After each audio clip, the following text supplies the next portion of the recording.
ਜਾਂਕੈ ਮਸਤਕ ਭਾਗ ਸੇ ਸੇਵਾ ਲਾਇਆ। ਗੁਰਦੁਆਰਾ ਸਾਹਿਬ ਜੀ ਦੀ ਉਸਾਰੀ ਦਾ ਕਾਰਜ ਚੱਲ ਰਿਹਾ ਸੀ। ਭੱਠੇ ਤੋਂ ਇੱਟਾਂ ਲਿਆਉਣ ਦਾ ਸਾਧਨ ਨਾ ਹੋਣ ਕਾਰਨ ਇੱਟਾਂ ਮੁੱਕ ਗਈਆਂ। ਅਗਲੇ ਦਿਨ ਇੱਟਾਂ ਦੇ ਮੁੱਕ ਜਾਣ ਕਾਰਨ ਉਸਾਰੀ ਦਾ ਕੰਮ ਖੜਾ ਹੋ ਜਾਣਾ ਸੀ। ਮਿਸਤਰੀਆਂ ਤੇ ਮਜ਼ਦੂਰਾਂ ਦੇ ਕਰਨ ਲਈ ਹੋਰ ਕੋਈ ਕੰਮ ਹੈ ਨਹੀਂ ਸੀ। ਮਿਸਤਰੀਆਂ ਨੇ ਵੀ ਇੱਕ ਦਿਨ ਪਹਿਲਾਂ ਸ਼ਾਮ ਨੂੰ ਜਾਣ ਲੱਗਿਆਂ ਬਾਬਾ ਜੀ ਨੂੰ ਕਹਿ ਦਿੱਤਾ ਕਿ ਕੱਲ ਵਾਸਤੇ ਇੱਟਾਂ ਨਹੀਂ ਹਨ, ਲਿਆਉਣ ਦਾ ਪ੍ਰਬੰਧ ਕਰ ਲਵੋ। ਜੇ ਇੱਟਾਂ ਨਾ ਆਈਆਂ ਤਾਂ ਉਸਾਰੀ ਦਾ ਕੰਮ ਰੁਕ ਜਾਵੇਗਾ। ਬਾਬਾ ਜੀ ਨੇ ਰਾਜ ਮਿਸਤਰੀਆਂ ਨੂੰ ਉੱਤਰ ਦਿੱਤਾ ਕਿ ਮਿਸਤਰੀ ਜੀ, ਅਸੀਂ ਆਪਣਾ ਯਤਨ ਕਰਕੇ ਵੇਖਦੇ ਹਾਂ, ਬਾਕੀ ਕਾਰਜ ਗੁਰੂ ਦਾ ਚੱਲ ਰਿਹਾ ਹੈ, ਆਪ ਹੀ ਕਿਸੇ ਨਾ ਕਿਸੇ ਨੂੰ ਪ੍ਰੇਰਨਾ ਦੇ ਦੇਣਗੇ। ਮਿਸਤਰੀਆਂ ਦੇ ਛੁੱਟੀ ਕਰ ਜਾਣ ਪਿੱਛੋਂ ਸ਼ਾਮ ਨੂੰ ਆਪ ਜੀ ਹਰ ਰੋਜ਼ ਦੀ ਤਰ੍ਹਾਂ ਸੈਰ ਕਰਨ ਲਈ ਚੱਲ ਪਏ। ਜਦੋਂ ਰਸਤੇ ਵਿੱਚ ਪੁੱਜੇ ਤਾਂ ਤਲਵੰਡੀ ਪਿੰਡ ਵੱਲ ਸੈਰ ਕਰਨ ਦੀ ਥਾਂ ਜਿੱਧਰ ਆਪ ਜੀ ਹਰ ਰੋਜ਼ ਜਾਂਦੇ ਸਨ, ਆਪ ਜੀ ਕਹਿਣ ਲੱਗੇ ਕਿ ਅੱਜ ਆਪਾਂ ਸਾਹਿਬ ਬਾਬਾ ਸਿੰਘ ਜੀ ਦੇ ਡੇਰੇ ਵੱਲ ਗੋਂਦਪੁਰ ਪਿੰਡ ਵੱਲ ਨੂੰ ਚੱਲਦੇ ਹਾਂ।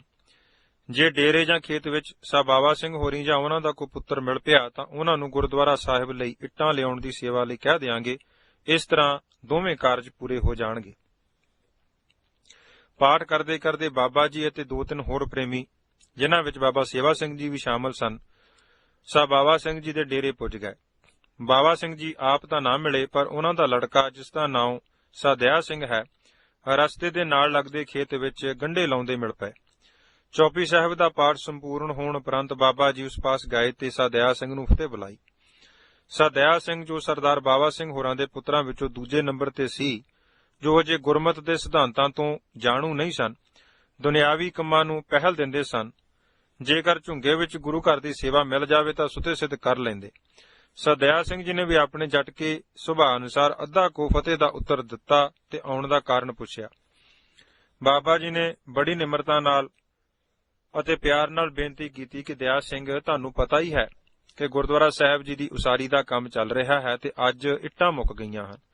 ਜੇਕਰ ਸਵੇਰ ਤੱਕ ਇੱਟਾਂ ਨਾ ਆਈਆਂ ਤਾਂ ਉਸਾਰੀ ਦਾ ਕੰਮ ਰੁਕ ਜਾਵੇਗਾ ਤੇ ਮਿਸਤਰੀ ਵੀ ਵਿਹਲੇ ਰਹਿਣਗੇ।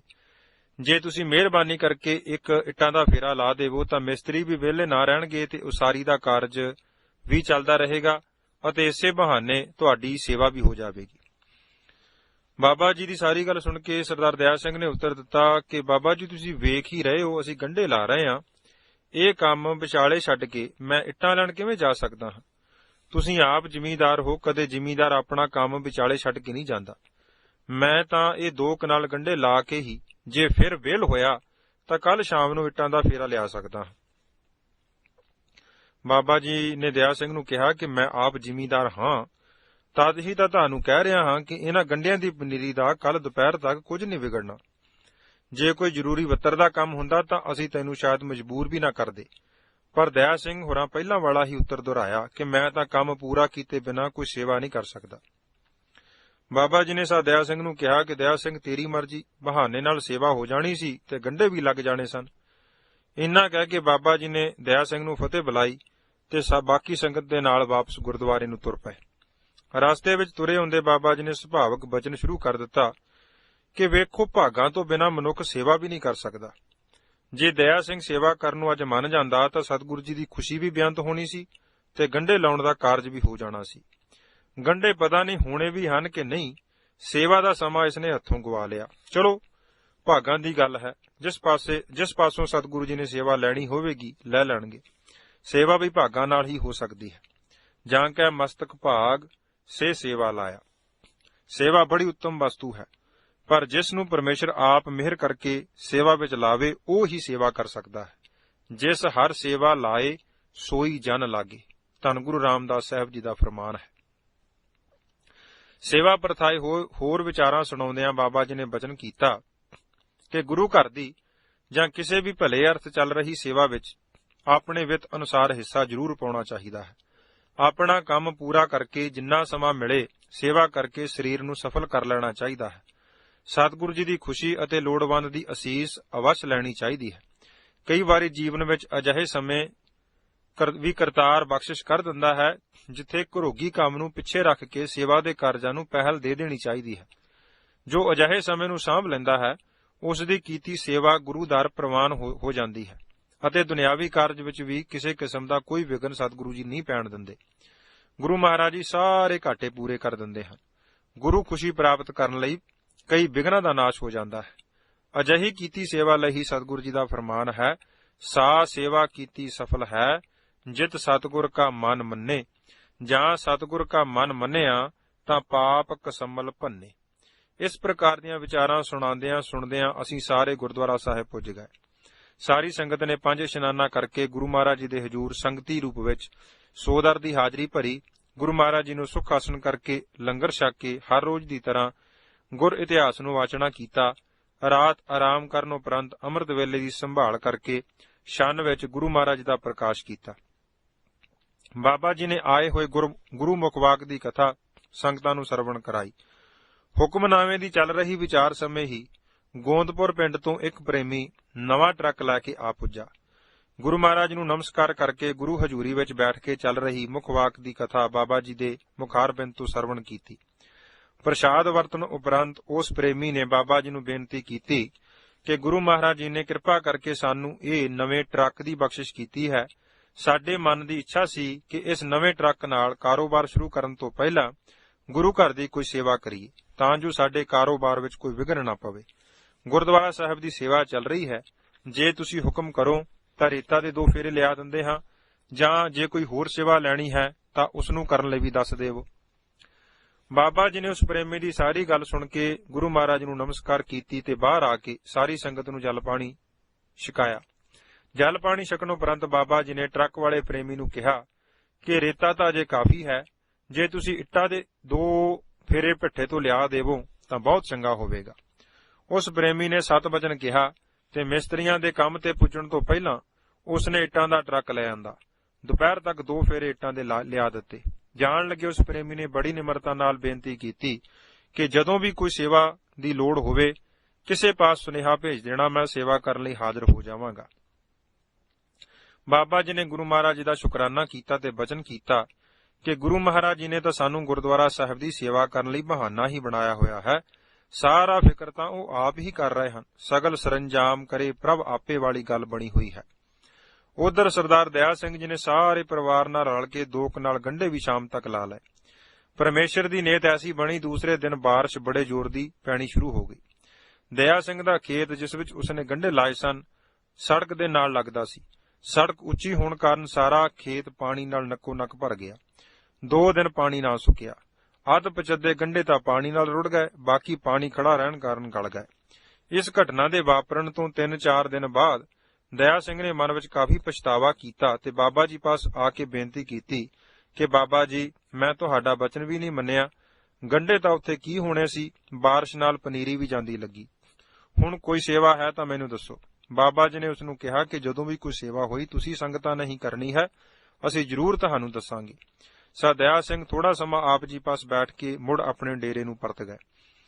ਆਪਾਂ ਸੰਗਤਾਂ ਨੂੰ ਵੀ ਇਸ ਘਟਨਾ ਤੋਂ ਸਿੱਖਿਆ ਲੈਣੀ ਚਾਹੀਦੀ ਹੈ ਕਿ ਉਹ ਗੁਰੂ ਪਿਆਰੇ ਜਿਨ੍ਹਾਂ ਨੇ ਸਭ ਕੁਝ ਗੁਰੂ ਪ੍ਰਾਇਣ ਕਰ ਦਿੱਤਾ ਹੋਵੇ, ਉਹਨਾਂ ਦਾ ਬਚਨ ਅਵਸ਼ ਮੰਨਣਾ ਹੀ ਯੋਗ ਹੈ, ਭਾਵੇਂ ਉਸ ਸਮੇਂ ਉਸ ਬਚਨ ਨੂੰ ਮੰਨਣ ਵਿੱਚ ਦੁਨਿਆਵੀ ਘਾਟਾ ਵੀ ਕਿਉਂ ਨਾ ਮਹਿਸੂਸ ਹੋਵੇ। ਉਸ ਬਚਨ ਨੂੰ ਮੰਨਣ ਨਾਲ ਹੀ ਗੁਰੂ ਪਿਆਰਿਆਂ ਦੀ ਅਸੀਸ ਪ੍ਰਾਪਤ ਕੀਤੀ ਜਾ ਸਕਦੀ ਹੈ, ਜਿਸ ਅਸੀਸ ਵਿੱਚ ਗੁਰੂ ਨੇ ਆਪਣੀ ਰਹਿਮਤ ਭਰੀ ਹੁੰਦੀ ਹੈ। ਉਸ ਰਹਿਮਤ ਤੇ ਅਸੀਸ ਨੂੰ ਪ੍ਰਾਪਤ ਕਰਨਾ ਹੀ ਅਸਲ ਬੰਦਗੀ ਹੈ, ਜਿਸ ਦੁਆਰਾ ਲੋਕ ਪਰਲੋਕ ਸਮਰ ਜਾਂਦੇ ਹਨ। ਇਹ ਤਦ ਹੀ ਨਸੀਬ ਹੁੰਦੀ ਹੈ ਜੇਕਰ ਤੀਸਰੇ ਪਾਤਸ਼ਾਹ ਜੀ ਦੇ ਮੁੱਖ ਵਾਕ ਨੂੰ ਜੀਵਨ ਆਧਾਰ ਬਣਾਇਆ ਹੋਵੇ। ਹਸਤੀ ਸਿਰ ਜਿਉ ਅੰਕਸ ਹੈ, ਅਹਰਣ ਜਿਉ ਸਿਰ ਦੇ, ਮਨ ਤਨ ਆਗੈ ਰਾਖ ਕੈ, ਊਬੀ ਸੇਵ ਕਰੇ। ਇਉਂ ਗੁਰਮੁਖ ਆਪ ਨਿਵਾਰੀਐ, ਸਭ ਰਾਜ ਸ੍ਰਿਸ਼ਟ ਕਾਲੇ। ਦੂਸਰੇ ਆਪਣੀ ਮਰਜ਼ੀ ਨਾਲ ਬਹੁਤੀ ਕੀਤੀ ਹੋਈ ਸੇਵਾ ਨਾਲੋਂ ਲੋੜ ਵੇਲੇ ਹੁਕਮ ਅਨੁਸਾਰ ਕੀਤੀ ਸੇਵਾ ਜ਼ਿਆਦਾ ਫਲ ਪ੍ਰਦਾਤੀ ਹੈ ਤੇ ਗੁਰੂ ਦਰ ਪ੍ਰਵਾਨ ਹੁੰਦੀ ਹੈ, ਜਿਸ ਨੂੰ ਕਰਨ ਨਾਲ ਸਾਰੇ ਫਲਾਂ ਦੀ ਪ੍ਰਾਪਤੀ ਹੁੰਦੀ ਹੈ। ਪਰ ਇਹ ਪ੍ਰਾਪਤ ਕਿਸੇ ਭਾਗਾਂ ਵਾਲੇ ਨੂੰ ਹੀ ਹੁੰਦੀ ਹੈ। ਨਾਨਕ ਗੁਰਮੁਖ ਬੁਝੀਐ ਜਾਂ ਆਪੇ ਨਦਰ ਕਰੇ। ਜਦੋਂ ਹਰੀ ਪਰਮੇਸ਼ਰ ਆਪ ਮਿਹਰ ਦੀ ਨਿਗਾਹ ਕਰਦਾ ਹੈ ਤਾਂ ਇਹ ਸੋਝੀ ਗੁਰਮੁਖਾਂ ਨੂੰ ਪ੍ਰਾਪਤ ਹੁੰਦੀ ਹੈ। ਗੁਰੂ ਦਰ ਅਰਦਾਸ ਹੈ ਕਿ ਗੁਰੂ ਪਾਤਸ਼ਾਹ ਮਿਹਰ ਕਰਨ ਅਸੀਂ ਗੁਰੂ ਹੁਕਮ ਵਿੱਚ ਗੁਰੂ ਭਾਉਂਦੀ ਸੇਵਾ ਕਰਕੇ ਜੀਵਨ ਦਾ ਲਾਹਾ ਲੈ ਸਕੀਏ। ਵਿੱਚ ਦੁਨੀਆ ਸੇਵ ਕਮਾਈਐ, ਤਾਂ ਦਰਗਹਿ ਬੈਸਣ ਪਾਈਐ, ਕਹੋ ਨਾਨਕ ਬਾਂਹ ਲੁਡਾਈਐ। ਬੁਰੇ ਕਰਮਾਂ ਦਾ ਤਿਆਗ ਹੀ ਅਸਲ ਸੇਵਾ ਹੈ। ਕੁਝ ਦਿਨਾਂ ਬਾਅਦ ਸਰਦਾਰ ਦਇਆ ਸਿੰਘ ਮੁੜ ਬਾਬਾ ਜੀ ਪਾਸ ਗੁਰੂ ਘਰ ਦੀ ਚੱਲ ਰਹੀ ਸੇਵਾ ਵਿੱਚ ਹਿੱਸਾ ਪਾਉਣ ਲਈ ਪੁੱਛਣ ਆਏ। ਬਾਬਾ ਜੀ ਦੇ ਮਨ ਵਿੱਚ ਦਇਆ ਸਿੰਘ ਪ੍ਰਤੀ ਦਇਆ ਉਪਜੀ ਤੇ ਉਸ ਨੂੰ ਕਹਿਣ ਲੱਗੇ, ਦਇਆ ਸਿੰਘ ਜੇ ਮੰਨੇ ਤਾਂ ਸਾਡੀ ਤੇਰੇ ਅੱਗੇ ਬੜੀ ਨਿਮਰਤਾ ਸਹਿਤ ਬੇਨਤੀ ਹੈ। ਜੇ ਤੂੰ ਸਾਡੀ ਇਹ ਬੇਨਤੀ ਨੂੰ ਮੰਨ ਲਵੇਂ ਤਾਂ ਸਾਰੀ ਸੇਵਾ ਇਸ ਬਚਨ ਮੰਨਣ ਨਾਲ ਹੋ ਜਾਵੇਗੀ। ਦਇਆ ਸਿੰਘ ਨੇ ਸੋਚਿਆ ਕਿ ਪਹਿਲਾਂ ਇਹਨਾਂ ਨੇ ਇੱਟਾਂ ਲਿਆਉਣ ਲਈ ਕਿਹਾ ਸੀ, ਸੋ ਇੱਟਾਂ ਤਾਂ ਆ ਗਈਆਂ, ਅੱਜ ਵੱਧ ਤੋਂ ਵੱਧ ਰੇਤਾ ਢੋਣ ਜਾਂ ਸੀਮਟ ਆਦਿ ਲਿਆਉਣ ਲਈ ਕਹਿ ਦੇਣਗੇ। ਸੋ ਅੱਜ ਜਿਹੜੀ ਵੀ ਸੇਵਾ ਕਰਨ ਲਈ ਬਾਬਾ ਜੀ ਕਹਿਣਗੇ ਹੁਣ ਨਾ ਨਹੀਂ ਕਰਨੀ। ਇਹ ਸੋਚ ਕੇ ਹਾਂ ਕਰ ਦਿੱਤੀ ਕਿ ਬਾਬਾ ਜੀ ਜੋ ਤੁਸੀਂ ਸੇਵਾ ਕਰਨ ਲਈ ਕਹੋਗੇ ਮੈਂ ਜ਼ਰੂਰ ਕਰਾਂਗਾ। ਅਜੇ ਖੇਤ ਵੀ ਗਿੱਲੇ ਹਨ, ਹੋਰ ਕੋਈ ਕੰਮਕਾਰ ਵੀ ਨਹੀਂ, ਰੱਬ ਨੇ ਤਾਂ ਸਾਰੀ ਤਰ੍ਹਾਂ ਨਾਲ ਵਿਹਲਾ ਕਰ ਦਿੱਤਾ ਹੈ। ਬਾਬਾ ਜੀ ਮੁਸਕਰਾਏ ਅਤੇ ਬਚਨ ਕੀਤਾ ਕਿ ਇਸ ਸੇਵਾ ਦਾ ਬਾਹਰਲੇ ਗਿੱਲੇ ਸੁੱਕੇ ਖੇਤਾਂ ਨਾਲ ਕੋਈ ਸਬੰਧ ਨਹੀਂ। ਇਸ ਸੇਵਾ ਦਾ ਸਬੰਧ ਤੇਰੇ ਹਿਰਦੇ ਰੂਪੀ ਖੇਤ ਨਾਲ ਹੈ, ਜਿਸ ਵਿੱਚ ਤੈਂ ਨਾਮ ਦਾ ਬੀਜ ਪਾਉਣਾ ਹੈ। ਉਹ ਅਜੇ ਬੰਜਰ ਅਤੇ ਸੁੱਕਾ ਪਿਆ ਹੈ। ਉਸ ਨੂੰ ਸੰਵਾਰਨ ਲਈ ਜੋ ਤੂੰ ਸ਼ਰਾਬ ਪੀਂਦਾ ਹੈ, ਇੱਕ ਤਾਂ ਉਹ ਛੱਡ ਦੇ, ਦੂਸਰੇ ਸ਼ਰਾਬ ਛੱਡਣ ਉਪਰੰਤ ਕੁਝ ਸਮਾਂ ਤਿਆਰੀ ਕਰਕੇ ਅੰਮ੍ਰਿਤ ਛਕ ਲੈ। ਇਹ ਸੇਵਾ ਜੇ ਬਚਨ ਮੰਨ ਕੇ ਕਰ ਲਵੇਂ ਤਾਂ ਬਾਹਰੀ ਸਾਰੀਆਂ ਸੇਵਾਵਾਂ ਵਿੱਚ ਹੀ ਆ ਜਾਣਗੀਆਂ। ਦਇਆ ਸਿੰਘ ਇਹ ਅਨੋਖੀ ਸੇਵਾ ਦਾ ਹੁਕਮ ਸੁਣ ਕੇ ਕੁਝ ਚਿਰ ਲਈ ਚੁੱਪ ਹੋ ਗਿਆ। ਇਸ ਦੀ ਚੁੱਪ ਦੇਖ ਕੇ ਬਾਬਾ ਜੀ ਨੇ ਕਿਹਾ ਕਿ ਤੈਂ ਆਪ ਹੀ ਤਾਂ ਸੇਵਾ ਪੁੱਛੀ ਸੀ, ਸੋ ਤਕੜਾ ਹੋ, ਇਸ ਸੇਵਾ ਨੂੰ ਕਰ ਲੈ। ਦਇਆ ਸਿੰਘ ਨੇ ਚੁੱਪ ਤੋੜੀ ਤੇ ਆਪਣੀ ਸੋਚ ਮੁਤਾਬਕ ਕਹਿਣ ਲੱਗਾ, ਮਹਾਰਾਜ ਇਹ ਸੇਵਾ ਤਾਂ ਤੁਹਾਡੇ ਹੀ ਕਰਨ ਵਾਲੀ ਹੈ। ਅਸੀਂ ਜੱਟਾਂ ਦੇ ਪੁੱਤ ਹਾਂ। ਜੱਟ ਅਤੇ ਸ਼ਰਾਬ ਦਾ 9 ਮਾਸ ਦਾ ਰਿਸ਼ਤਾ ਹੈ। ਉਹ ਜੱਟ ਦਾ ਪੁੱਤ ਕਾਹਦਾ ਜੋ ਸ਼ਰਾਬ ਹੀ ਨਾ ਪੀਵੇ। ਦੂਸਰੇ ਜੋ ਤੁਸੀਂ ਅੰਮ੍ਰਿਤ ਛਕਣ ਲਈ ਕਹਿੰਦੇ ਹੋ, ਇਹਨਾਂ ਬੰਧਨਾਂ ਵਿੱਚ ਅਸੀਂ ਲੋਕ ਨਹੀਂ ਬੱਝ ਸਕਦੇ। ਅਸੀਂ ਤਾਂ ਖੁੱਲੇ ਖਲਾਸੇ ਰਹਿਣ ਦੇ ਆਦੀ ਹਾਂ ਤੇ ਦਿਨ ਰਾਤ ਮਿੱਟੀ ਨਾਲ ਮਿੱਟੀ ਹੋਏ ਰਹੀਦਾ ਹੈ। ਇਹਨਾਂ ਕਕਾਰਾਂ ਨੂੰ ਕੌਣ ਸੰਭੂਗਾ। ਬਾਬਾ ਜੀ ਨੇ ਉੱਤਰ ਦਿੱਤਾ ਕਿ ਵੇਖ ਦਇਆ ਸਿੰਘ, ਤੇਰੇ ਦੂਸਰੇ 4 ਭਰਾਵਾਂ ਨੇ ਅੰਮ੍ਰਿਤ ਛਕਿਆ ਹੋਇਆ ਹੈ। ਉਹ ਵੀ ਤੇਰੇ ਹੀ ਭਰਾ ਹਨ ਨਾ। ਉਹਨਾਂ ਦੇ ਨਾਲੋਂ ਨਾਲੋਂ ਕਿਤੇ ਜੱਟਪੁਣਾ ਲੈ ਤਾਂ ਨਹੀਂ ਗਿਆ। ਉਹ ਵੀ ਸਾਰਾ ਦਿਨ ਤੇਰੇ ਨਾਲ ਖੇਤਾਂ ਵਿੱਚ ਹੀ ਕੰਮ ਕਰਦੇ ਹਨ ਤੇ ਪੂਰੀ ਰਹਿਤ ਵੀ ਰੱਖਦੇ ਹਨ।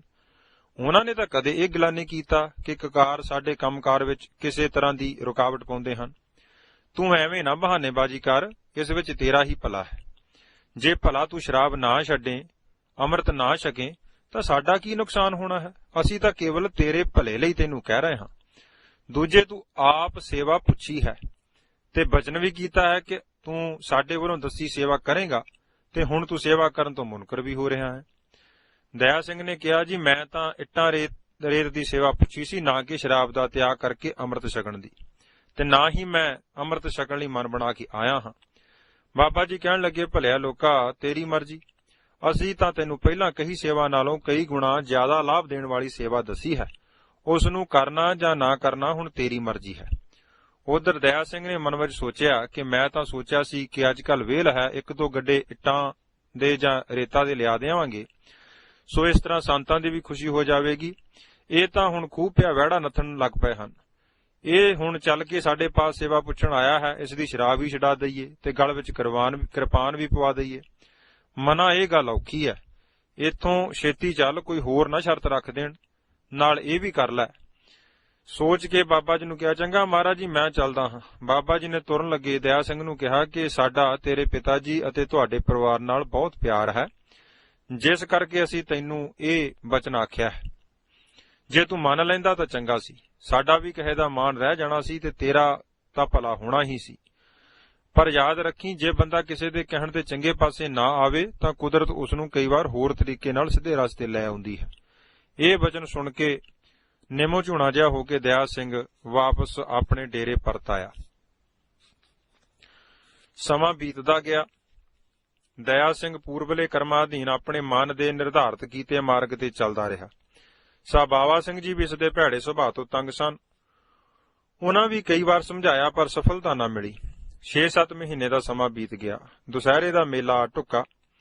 ਹਰ ਸਾਲ ਦੀ ਤਰ੍ਹਾਂ ਦਇਆ ਸਿੰਘ ਹੋਰੀ ਵੀ ਮਾਂਡੀ ਵਾਲੀ ਪੱਗ ਬੰਨ੍ਹ ਕੇ ਤੰਬਾ ਲਾ ਚੰਗੀ ਤਰ੍ਹਾਂ ਤਿਆਰ ਹੋ ਕੇ ਦੁਸਹਿਰਾ ਮਨਾਉਣ ਵਾਸਤੇ ਸੋਮਰਸ ਨਾਲ ਗੜੂੰਦ ਹੋ ਕੇ ਗੜ੍ਹਦੀ ਵਾਲੇ ਮੇਲੇ ਵਿੱਚ ਸਾਥੀਆਂ ਨਾਲ ਪੁੱਜ ਗਿਆ।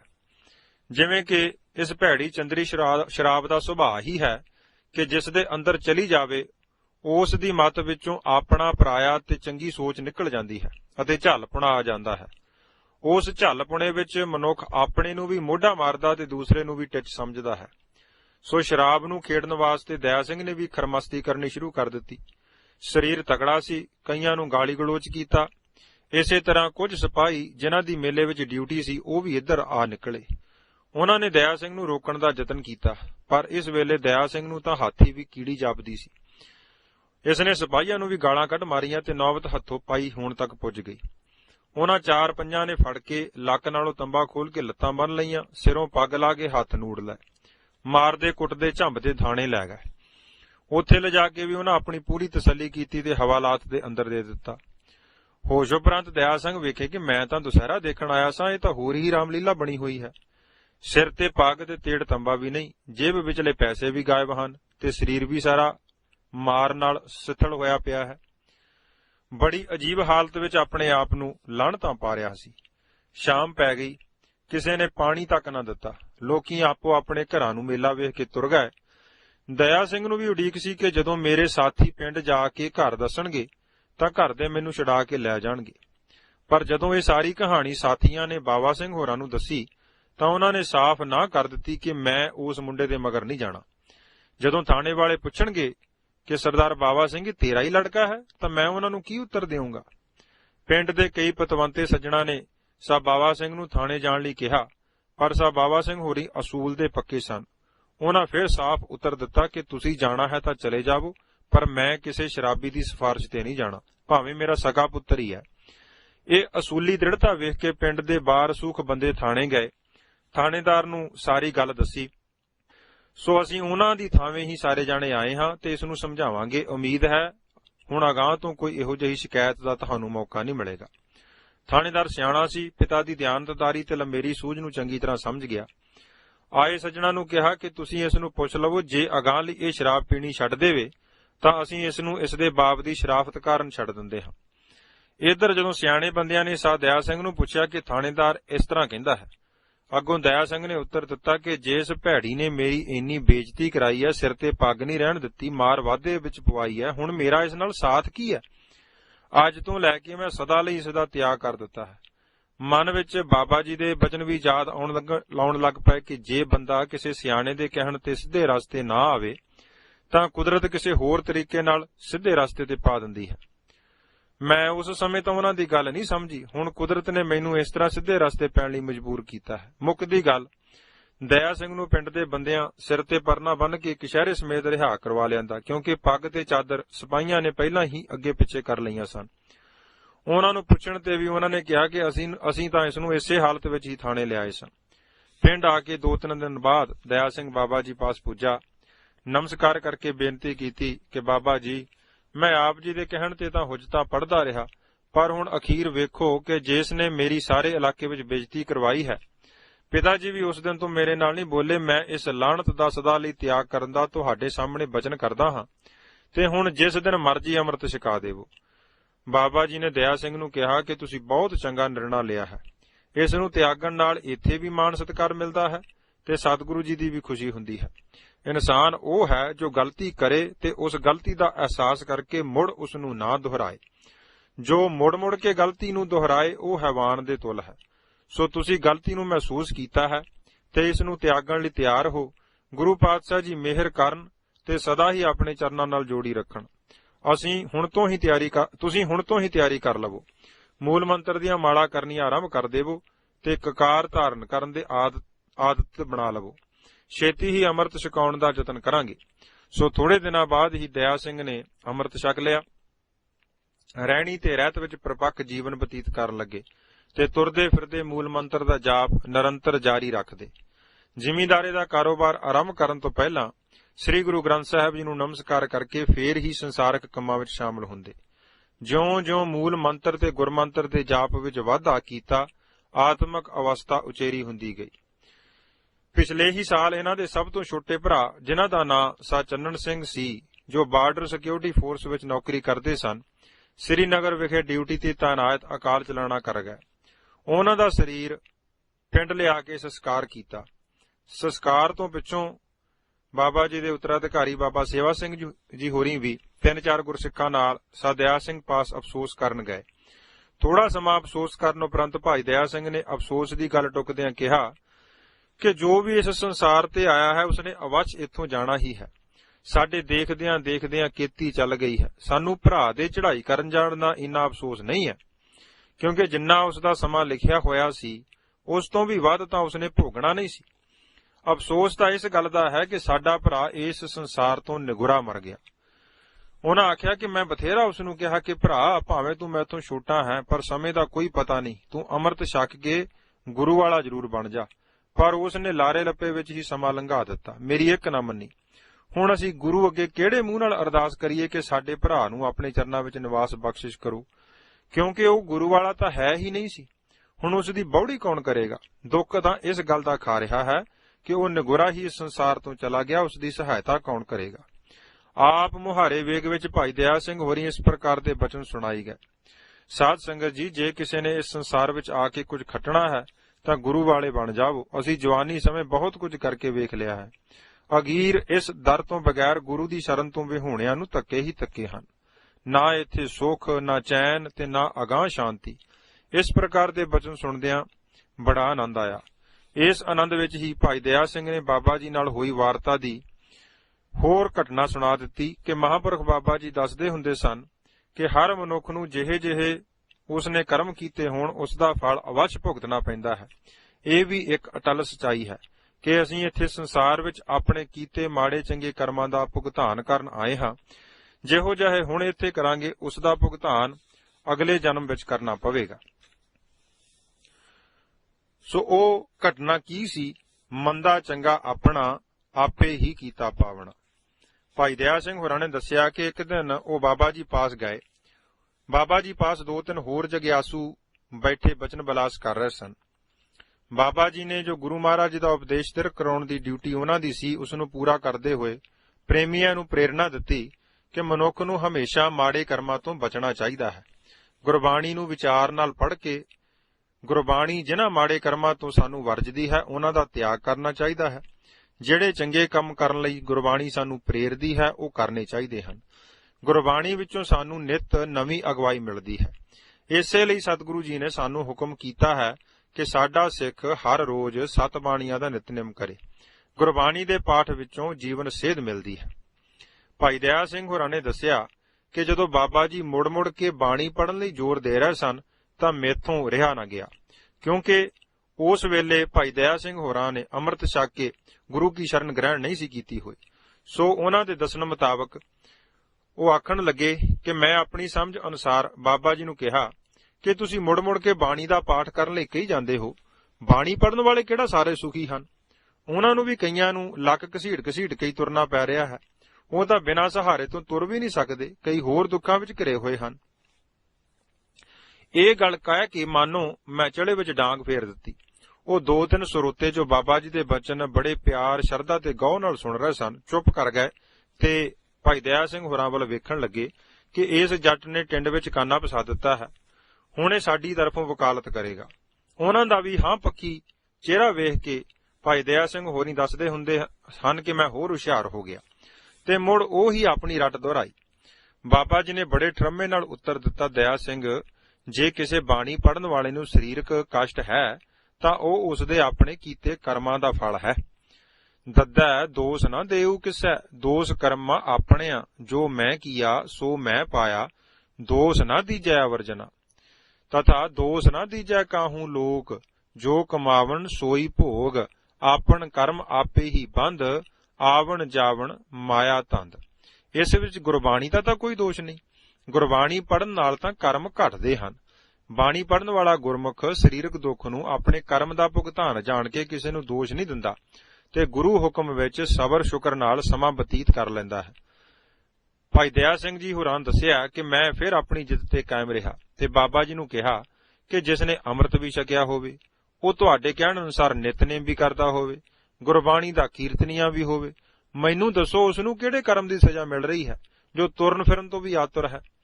ਬਾਬਾ ਜੀ ਕਹਿਣ ਲੱਗੇ, ਦਇਆ ਸਿੰਘ, ਪਤਾ ਤਾਂ ਲੱਗੇ ਤੂੰ ਕਿਸ ਦੀ ਗੱਲ ਕਰਦਾ ਹੈ। ਤਾਂ ਮੈਂ ਬੜੇ ਭਰੋਸੇ ਨਾਲ ਆਖਿਆ ਕਿ ਮੈਂ ਉਸਮਾਨ ਸ਼ਹੀਦ ਵਾਲੇ ਸੰਦੋਖ ਸਿੰਘ ਦੀ ਗੱਲ ਕਰਦਾ ਹਾਂ, ਜਿਸ ਨੇ ਤੁਹਾਡੇ ਪਾਸੋਂ ਹੀ ਅੰਮ੍ਰਿਤ ਛਕਿਆ ਹੈ, ਬਾਣੀ ਵੀ ਪੜ੍ਹਦਾ ਹੈ, ਰਹਿਤ ਵੀ ਰੱਖਦਾ ਹੈ, ਕੀਰਤਨ ਵੀ ਕਰਦਾ ਹੈ। ਬਾਬਾ ਜੀ ਭਾਈ ਦਇਆ ਸਿੰਘ ਦਾ ਦਲੇਰੀ ਵਾਲਾ ਉੱਤਰ ਸੁਣ ਕੇ ਕੁਝ ਛਿਨ ਚੁੱਪ ਕਰ ਗਏ। ਥੋੜੀ ਚੁੱਪ ਬਾਅਦ ਕਹਿਣ ਲੱਗੇ, ਦਇਆ ਸਿੰਘ, ਕਿਸੇ ਦਾ ਕਿਸੇ ਦੇ ਕਰਮ ਦਾ ਪੜਦਾ ਨਹੀਂ ਚੁੱਕੀਦਾ। ਸਭ ਆਪੋ ਆਪਣੇ ਕਰਮਾਂ ਦਾ ਹੀ ਫਲ ਭੁਗਤ ਰਹੇ ਹਨ। ਇਸ ਵਿੱਚ ਰਤਾ ਵੀ ਕਿੰਤੂ ਕਰਨ ਦੀ ਗੁੰਜਾਇਸ਼ ਨਹੀਂ। ਤੂੰ ਗੁਰਬਾਣੀ ਤੇ ਗਲਤ ਕਿੰਤੂ ਕਰ ਰਿਹਾ ਹੈ। ਕੀ ਤੂੰ ਉਸ ਦੇ ਪਿਛਲੇ ਕਰਮ ਬਾਰੇ ਦੱਸ ਸਕਦਾ ਕਿ ਉਸਨੇ ਕੋਈ ਐਸਾ ਕਰਮ ਨਹੀਂ ਕੀਤਾ ਜਿਸ ਦੀ ਉਹ ਸਜ਼ਾ ਭੁਗਤ ਰਿਹਾ ਹੈ? ਤਾਂ ਭਾਈ ਦਇਆ ਸਿੰਘ ਕਹਿਣ ਲੱਗੇ ਕਿ ਮੈਨੂੰ ਤਾਂ ਨਹੀਂ ਪਤਾ, ਤੁਸੀਂ ਦੱਸ ਦੇਵੋ ਕਿ ਉਸਨੇ ਪਿਛਲੇ ਜਨਮ ਵਿੱਚ ਕਿਹੜਾ ਐਸਾ ਮਾੜਾ ਕਰਮ ਕੀਤਾ ਹੈ ਜਿਸ ਦਾ ਭੁਗਤਾਨ ਉਸਨੂੰ ਕਰਨਾ ਪੈ ਰਿਹਾ ਹੈ।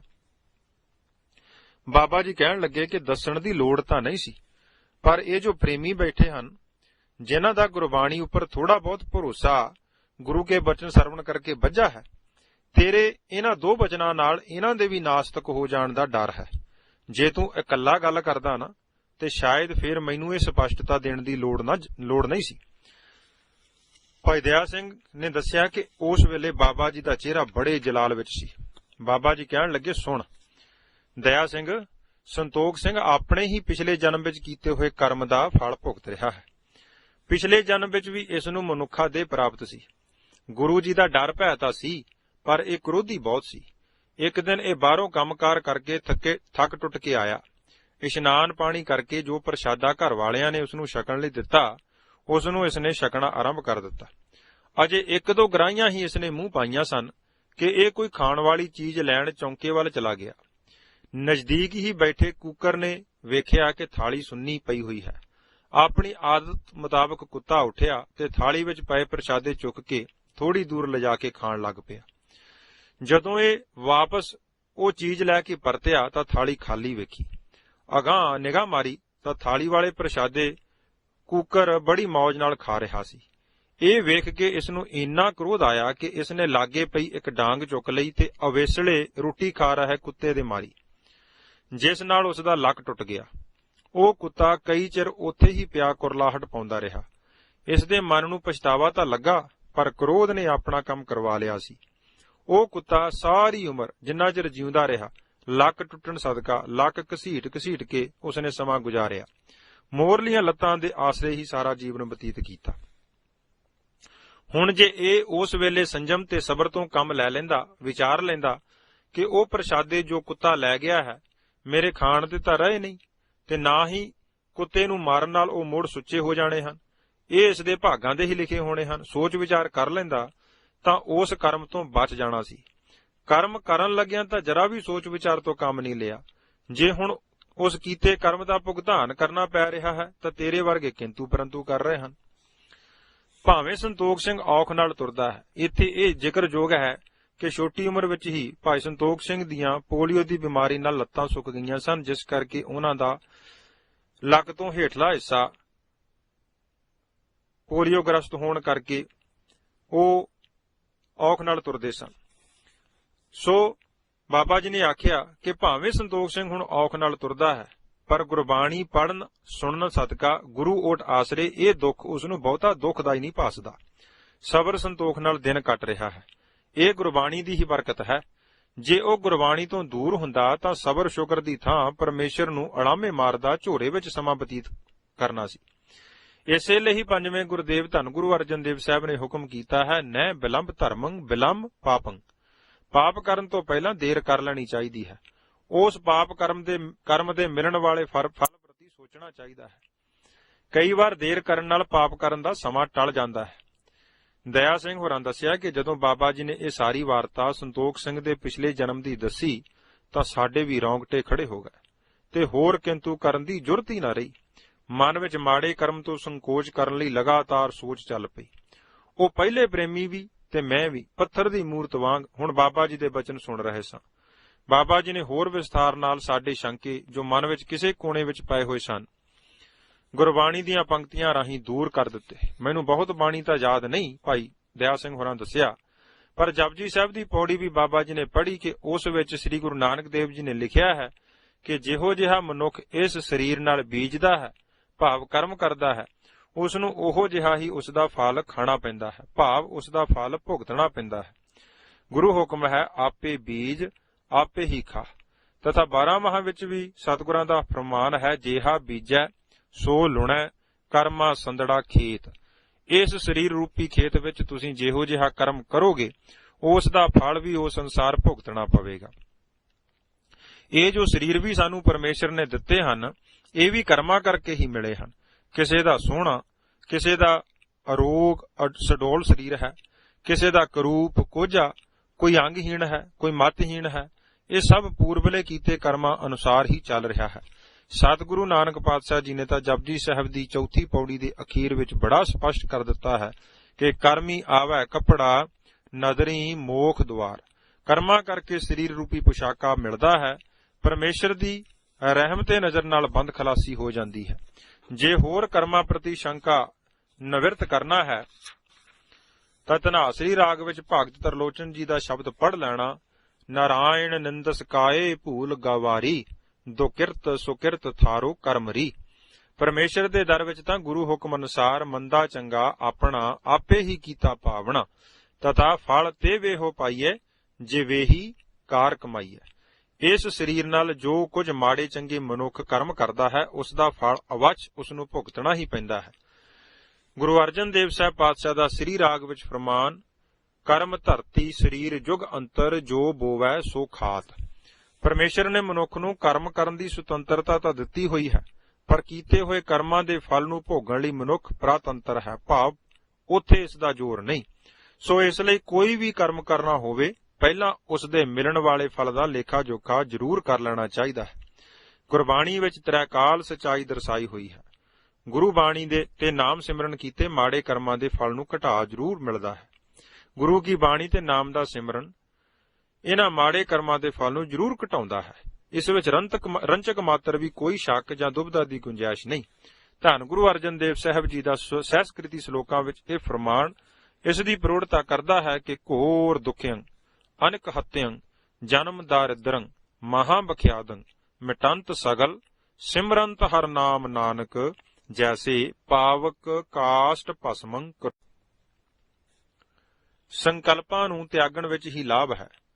ਸਰਦਾਰ ਹਰੀ ਸਿੰਘ ਪੁੱਤਰ ਸਰਦਾਰ ਡੋਗਰ ਸਿੰਘ ਵਾਸੀ ਪਿੰਡ ਗੋਂਦਪੁਰ ਏਅਰ ਫੋਰਸ ਵਿੱਚ ਨੌਕਰੀ ਕਰਦੇ ਸਨ। ਜੁਲਾਈ 1975 ਈਸਵੀ ਵਿੱਚ ਥੋੜੇ ਦਿਨਾਂ ਦੀ ਛੁੱਟੀ ਲੈ ਕੇ ਪਰਿਵਾਰ ਨੂੰ ਮਿਲਣ ਵਾਸਤੇ ਆਪਣੇ ਪਿੰਡ ਗੋਂਦਪੁਰ ਆਏ। ਜਿਵੇਂ ਕਿ ਹਰ ਇੱਕ ਗੁਰਸਿੱਖ ਨੂੰ ਆਪਣੀ ਕਮਾਈ ਵਿੱਚੋਂ ਗੁਰੂ ਨਿਮਿਤ ਦਸਵੰਧ ਕੱਢਣ ਦਾ ਗੁਰੂ ਹੁਕਮ ਹੈ, ਆਪ ਜੀ ਪਾਸ ਵੀ ਦਸਵੰਧ ਦੀ ਕੁਝ ਮਾਇਆ ਇਕੱਤਰ ਹੋਈ ਪਈ ਸੀ। ਆਪ ਦੇ ਮਨ ਵਿੱਚ ਵਿਚਾਰ ਬਣਿਆ ਕਿ ਰਾਮਪੁਰ ਖੇੜੇ ਗੁਰੂ ਘਰ ਦੀ ਸੇਵਾ ਚੱਲ ਰਹੀ ਹੈ, ਇਹ ਗੁਰੂ ਕੀ ਮਾਇਆ ਗੁਰੂ ਘਰ ਦੀ ਉਸਾਰੀ ਵਿੱਚ ਸਫਲੀ ਕਰੀਏ। ਆਪ ਜੀ ਦੇ ਖੇਤ ਵੀ ਗੁਰਦੁਆਰਾ ਸਾਹਿਬ ਜੀ ਦੇ ਨਜ਼ਦੀਕ ਹੀ ਸਨ। ਆਪ ਜੀ ਦਸਵੰਧ ਦੀ ਮਾਇਆ ਲੈ ਕੇ ਸੋ ਆਪਣੇ ਖੇਤਾਂ ਵਿੱਚ ਦੀ ਫੇਰਾ ਮਾਰਦੇ ਹੋਏ ਗੁਰਦੁਆਰਾ ਸਾਹਿਬ ਪੁੱਜ ਗਏ ਤੇ ਸੇਵਾਦਾਰ ਭਾਈ ਅਮਰ ਸਿੰਘ ਨੂੰ ਆਪ ਜੀ ਨੇ ਬਾਬਾ ਜੀ ਪ੍ਰਥਾਏ ਪੁੱਛਿਆ ਕਿ ਬਾਬਾ ਜੀ ਕਿੱਥੇ ਹਨ, ਮੈਂ ਉਹਨਾਂ ਨੂੰ ਜ਼ਰੂਰੀ ਮਿਲਣਾ ਹੈ। ਭਾਈ ਅਮਰ ਸਿੰਘ ਨੇ ਉੱਤਰ ਦਿੱਤਾ ਕਿ ਬਾਬਾ ਜੀ ਤਾਂ ਜਲ ਪਾਣੀ ਛਕ ਕੇ ਹਰ ਰੋਜ਼ ਦੀ ਤਰ੍ਹਾਂ ਸਿਮਰਨ ਭਜਨ ਦੇ ਨਿਯਮ ਵਿੱਚ ਬੈਠ ਗਏ ਹਨ। ਉਹਨਾਂ ਨੇ ਦੁਪਹਿਰ ਕੋਈ 1 ਵਜੇ ਦੇ ਕਰੀਬ ਬਾਹਰ ਨਿਕਲਣਾ ਹੈ। ਹਰੀ ਸਿੰਘ ਨੇ ਦੱਸਿਆ ਕਿ ਭਾਈ ਅਮਰ ਸਿੰਘ ਪਾਸੋਂ ਇਹ ਬਚਨ ਸੁਣ ਕੇ ਮੈਂ ਕਾਫੀ ਮਾਯੂਸ ਹੋਇਆ ਤੇ ਮਨ ਵਿੱਚ ਕਈ ਉਤਰਾਅ ਚੜ੍ਹਾਅ ਆਉਣੇ ਸ਼ੁਰੂ ਹੋ ਗਏ ਕਿ ਮੈਂ ਜਲਦੀ ਵਾਪਸ ਵੀ ਜਾਣਾ ਹੈ। ਇੰਨਾ ਸਮਾਂ ਮੈਂ ਉਡੀਕ ਵੀ ਨਹੀਂ ਸਕਦਾ, ਕਿਉਂਕਿ 1-2 ਥਾਂ ਹੋਰ ਜਾਣਾ ਹੈ। ਬਾਬਾ ਜੀ ਦੇ ਦਰਸ਼ਨ ਵੀ ਜ਼ਰੂਰ ਕਰਨੇ ਹਨ ਤੇ ਨਾਲੇ ਦਸਵੰਧ ਦੀ ਮਾਇਆ ਵੀ ਭੇਟ ਕਰਨੀ ਹੈ।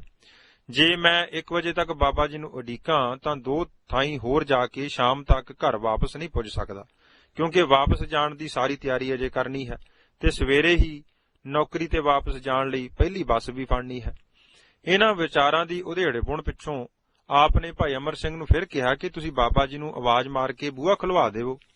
ਭਾਈ ਅਮਰ ਸਿੰਘ ਨੇ ਉੱਤਰ ਦਿੱਤਾ ਕਿ ਭਾਵੇਂ ਕਿੰਨਾ ਵੀ ਜ਼ਰੂਰੀ ਕੰਮ ਹੋਵੇ, ਅਸੀਂ ਬਾਬਾ ਜੀ ਦੇ ਨਿਯਤ ਕੀਤੇ ਪ੍ਰੋਗਰਾਮ ਵਿੱਚ ਦਖਲ ਨਹੀਂ ਦੇਈਦਾ ਤੇ ਨਾ ਹੀ ਉਹ ਆਪਣਾ ਨਿਯਮ ਪੂਰੇ ਕੀਤੇ ਬਿਨਾਂ ਬਾਹਰ ਆਉਂਦੇ ਹਨ। ਸੋ ਆਪ ਜੀ ਠਹਿਰ ਜਾਵੋ, ਜਲ ਪਾਣੀ ਛਕੋ, 2 ਘੰਟੇ ਦਾ ਤਾਂ ਸਮਾਂ ਰਹਿੰਦਾ ਹੈ, ਉਡੀਕ ਕਰ ਲਵੋ ਜਾਂ ਫਿਰ ਮੁੜ ਕੇ ਵਾਪਸ ਆ ਜਾਣਾ। ਹਰੀ ਸਿੰਘ ਹੋਰਾਂ ਨੇ ਆਪਣੀ ਮਜਬੂਰੀ ਦੱਸੀ ਤੇ ਬਾਹਰੋਂ ਹੀ ਨਮਸਕਾਰ ਕਰਕੇ ਫਤਿਹ ਬੁਲਾ ਕੇ ਥੋੜੀ ਦੂਰ ਉਸ ਖੇਤ ਵਿੱਚ ਚਲੇ ਗਏ ਜਿੱਥੇ ਭਾਈ ਸੁਰਜੀਤ ਸਿੰਘ ਖੇਤ ਵਿੱਚ ਕਮਾਦ ਨੂੰ ਗੋਡੀ ਕਰ ਰਹੇ ਸਨ।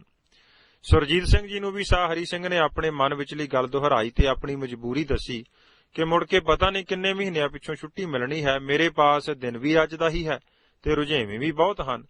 ਮੈਂ ਬਾਬਾ ਜੀ ਨੂੰ ਮਿਲਣਾ ਵੀ ਜ਼ਰੂਰੀ ਹੈ। ਸੁਰਜੀਤ ਸਿੰਘ ਹੋਰਾਂ ਵੀ ਇਹੋ ਹੀ ਉੱਤਰ ਦਿੱਤਾ ਕਿ ਅਸੀਂ ਮਹਾਂਪੁਰਖਾਂ ਦੇ ਚੱਲ ਰਹੇ ਭਜਨ ਸਿਮਰਨ ਵਿੱਚ ਵਿਘਨ ਨਹੀਂ ਪਾ ਸਕਦੇ, ਕਿਉਂਕਿ ਪਤਾ ਨਹੀਂ ਇਸ ਵੇਲੇ ਸਿਮਰਨ ਵਿੱਚ ਲੀਨ ਉਹਨਾਂ ਦੀ ਸੁਰਤ ਕਿਹੜੀ ਉੱਚੀ ਅਵਸਥਾ ਵਿੱਚ ਵਿਚਰ ਰਹੀ ਹੋਵੇ। ਸੋ ਅਸੀਂ ਆਪਣੀ ਗਰਜ ਦੀ ਖਾਤਰ ਆਵਾਜ਼ ਮਾਰ ਕੇ ਉਹਨਾਂ ਦੀ ਸੁਰਤ ਨੂੰ ਉਖੇੜ ਕੇ ਪਾਪ ਦੇ ਭਾਗੀ ਨਹੀਂ ਬਣਨਾ। ਇਹਨਾਂ ਪਾਸੋਂ ਵੀ ਨਾਂ ਦਾ ਉੱਤਰ ਸੁਣ ਕੇ ਹਰੀ ਸਿੰਘ ਹੋਰਾਂ ਦਾ ਇੱਕ ਮਨ ਵਾਪਸ ਜਾਣ ਲਈ ਕਹੇ, ਦੂਸਰਾ ਮਨ ਠਹਿਰ ਕੇ ਉਡੀਕ ਕਰਨ ਦੀ ਸਲਾਹ ਦੇਵੇ। ਹਰੀ ਸਿੰਘ ਮੁੜ ਗੁਰਦੁਆਰਾ ਸਾਹਿਬ ਵਿਖੇ ਆ ਗਏ ਤੇ ਮੁੜ ਮਨ ਵਿੱਚ ਪਹਿਲੀਆਂ ਵਿਚਾਰਾਂ ਹੀ ਚੱਲੀ ਜਾਣ।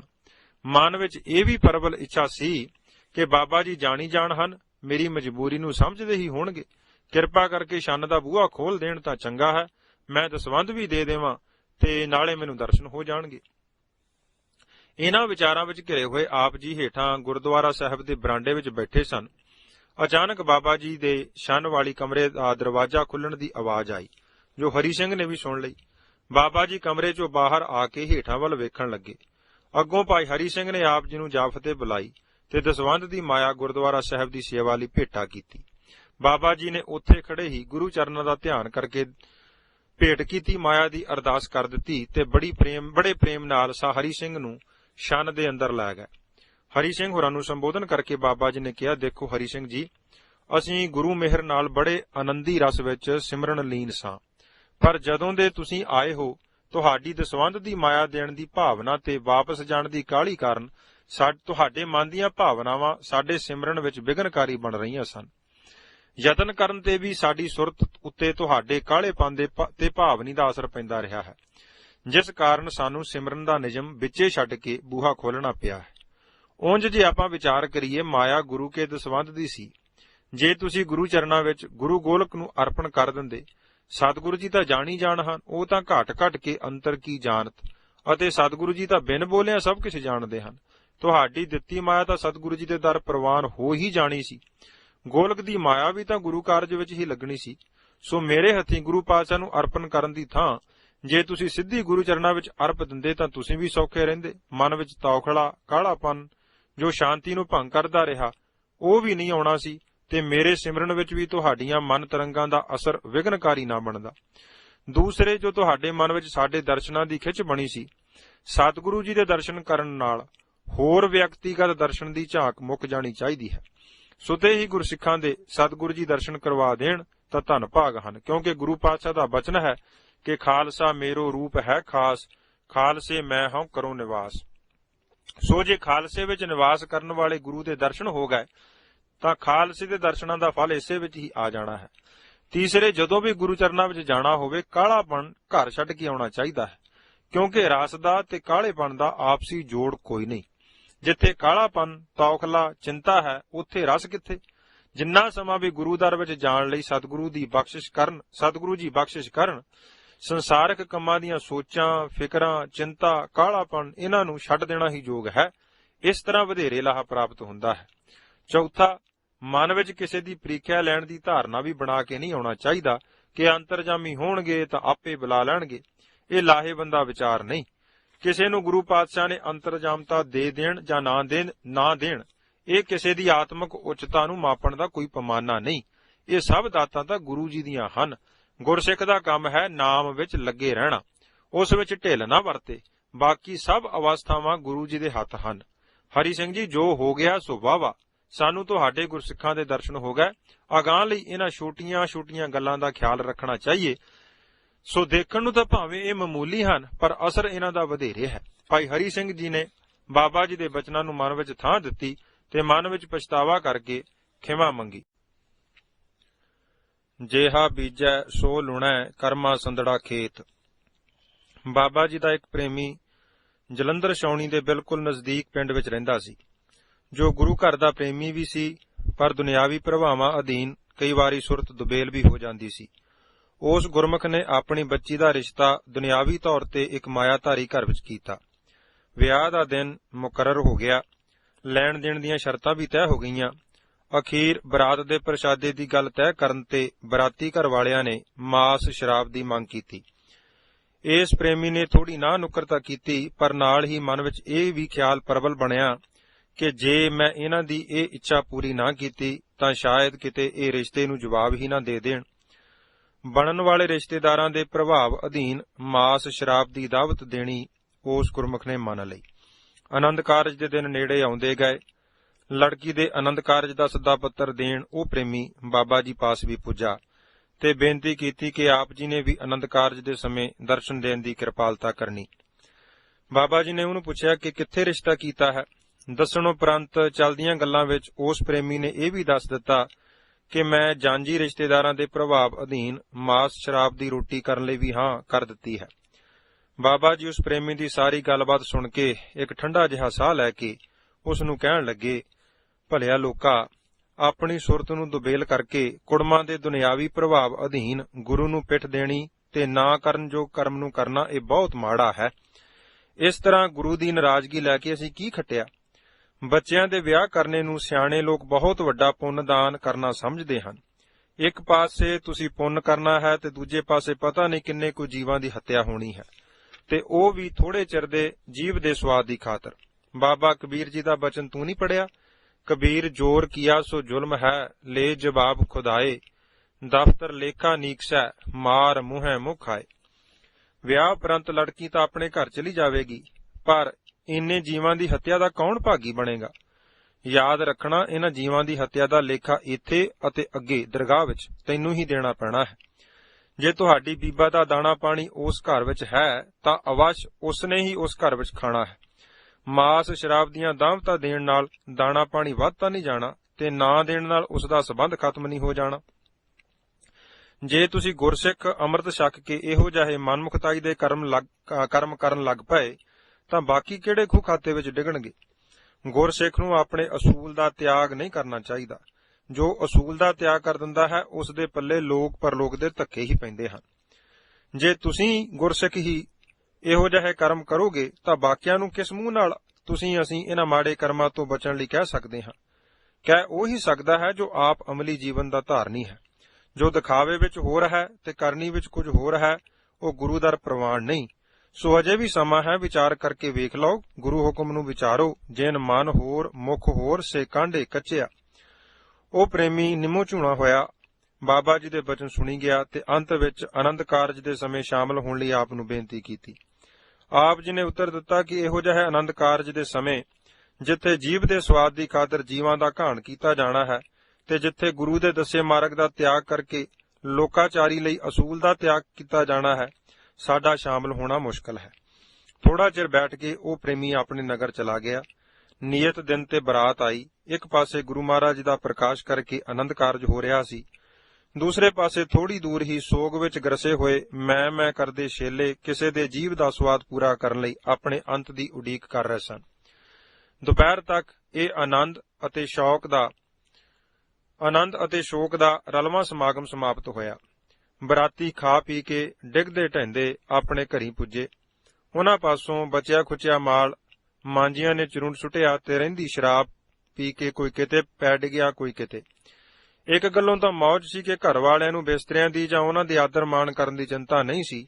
ਉਹਨਾਂ ਦੇ ਆਦਰ ਮਾਣ ਕਰਨ ਵਾਲੇ ਕੋਈ ਹੋਰ ਹੀ ਸਨ, ਜਿਨ੍ਹਾਂ ਦਾ ਨਾਂ ਲਿਖਣਾ ਯੋਗ ਨਹੀਂ ਜਾਂ ਵਰਣਨ ਕਰਨਾ ਯੋਗ ਨਹੀਂ। ਮੁੱਖ ਦੀ ਗੱਲ, ਲੜਕੀ ਆਪਣੇ ਘਰ ਗਈ ਤੇ ਸਰਦਾਰ ਜੀ ਤੀਜੇ ਦਿਨ ਕਿਸੇ ਕੰਮ ਜਲੰਧਰ ਛਾਉਣੀ ਗਏ ਤੇ ਸਕੂਟਰ ਦਾ ਐਕਸੀਡੈਂਟ ਹੋ ਗਿਆ, ਜਿਸ ਨਾਲ ਚੂੜਾ ਟੁੱਟ ਗਿਆ। ਉੱਥੋਂ ਸਰਦਾਰ ਜੀ ਨੂੰ ਦੁੱਖ ਨਾਲ ਚਲਾਉਂਦਿਆਂ ਨੂੰ ਕੁਝ ਜਾਣੂ ਸੱਜਣਾ ਨੇ ਕਾਰ ਵਿੱਚ ਪਾ ਕੇ ਹਸਪਤਾਲ ਪਹੁੰਚਾਇਆ। ਉਹਨਾਂ ਨੇ ਜਵਾਬ ਦੇ ਦਿੱਤਾ ਕਿ ਇਹ ਇੱਥੇ ਠੀਕ ਨਹੀਂ ਹੋ ਸਕਦੇ, ਇਹਨਾਂ ਦੇ ਚੂੜੇ ਦਾ ਆਪਰੇਸ਼ਨ ਕਰਕੇ ਸਟੀਲ ਦੀ ਰਾਡ ਪਾਉਣੀ ਪਵੇਗੀ, ਜਿਸ ਦਾ ਇੱਥੇ ਇੰਤਜ਼ਾਮ ਨਹੀਂ ਹੈ। ਪਰ ਘਰ ਵਾਲਿਆਂ ਦੇ ਬਹੁਤਾ ਜ਼ੋਰ ਪਾਉਣ ਤੇ ਥੋੜੀ ਦਰਦ ਘਟੇਗੀ ਤਾਂ ਅਸੀਂ ਇਸ ਨੂੰ ਵੱਡੇ ਹਸਪਤਾਲ ਵਿੱਚ ਲੈ ਜਾਵਾਂਗੇ। ਡਾਕਟਰ ਹੋਰਾਂ ਨੇ ਪੈਰ ਨੂੰ ਭਾਰ ਬੰਨ੍ਹ ਕੇ ਮੰਜੇ ਤੇ ਆਰਾਮ ਲਈ ਪਾ ਦਿੱਤਾ। 5-6 ਦਿਨ ਐਸੀ ਹਾਲਤ ਵਿੱਚ ਅਤ ਦੁੱਖ ਵਿੱਚ ਦਿਨ ਰਾਤ ਚੀਕ ਪੁਕਾਰ ਕਰਦਿਆਂ ਬੀਤੇ। ਇਸ ਦੁੱਖ ਨੂੰ ਤਾਂ ਉਹ ਹੀ ਜਾਣਦੇ ਹਨ, ਪਰ ਜੋ ਖਬਰ ਸੁਰਤ ਲੈਣ ਜਾਂਦਾ ਸੀ, ਇਹਨਾਂ ਦੀਆਂ ਕੁਰਲਾਟਾਂ ਸੁਣ ਕੇ ਉਸ ਦਾ ਵੀ ਦਿਲ ਕੰਬਣ ਲੱਗ ਜਾਂਦਾ।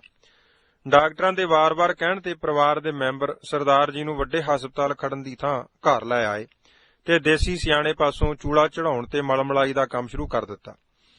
ਤਕਰੀਬਨ 3 ਮਹੀਨੇ ਅਤ ਦੁੱਖ ਸਹਿਤ ਮੰਜੇ ਉੱਪਰ ਹੀ ਸਾਰੀ ਕਿਰਿਆ ਕਰਦੇ ਪਰਾਏ ਅਧੀਨ ਹੋ ਕੇ ਦਿਨ ਕੱਟਣੇ ਪਏ। ਚੌਥੇ ਮਹੀਨੇ ਥੋੜਾ ਆਰਾਮ ਆਇਆ ਤੇ ਮੰਜੇ ਤੇ ਬੈਠਣ ਲੱਗ ਪਏ।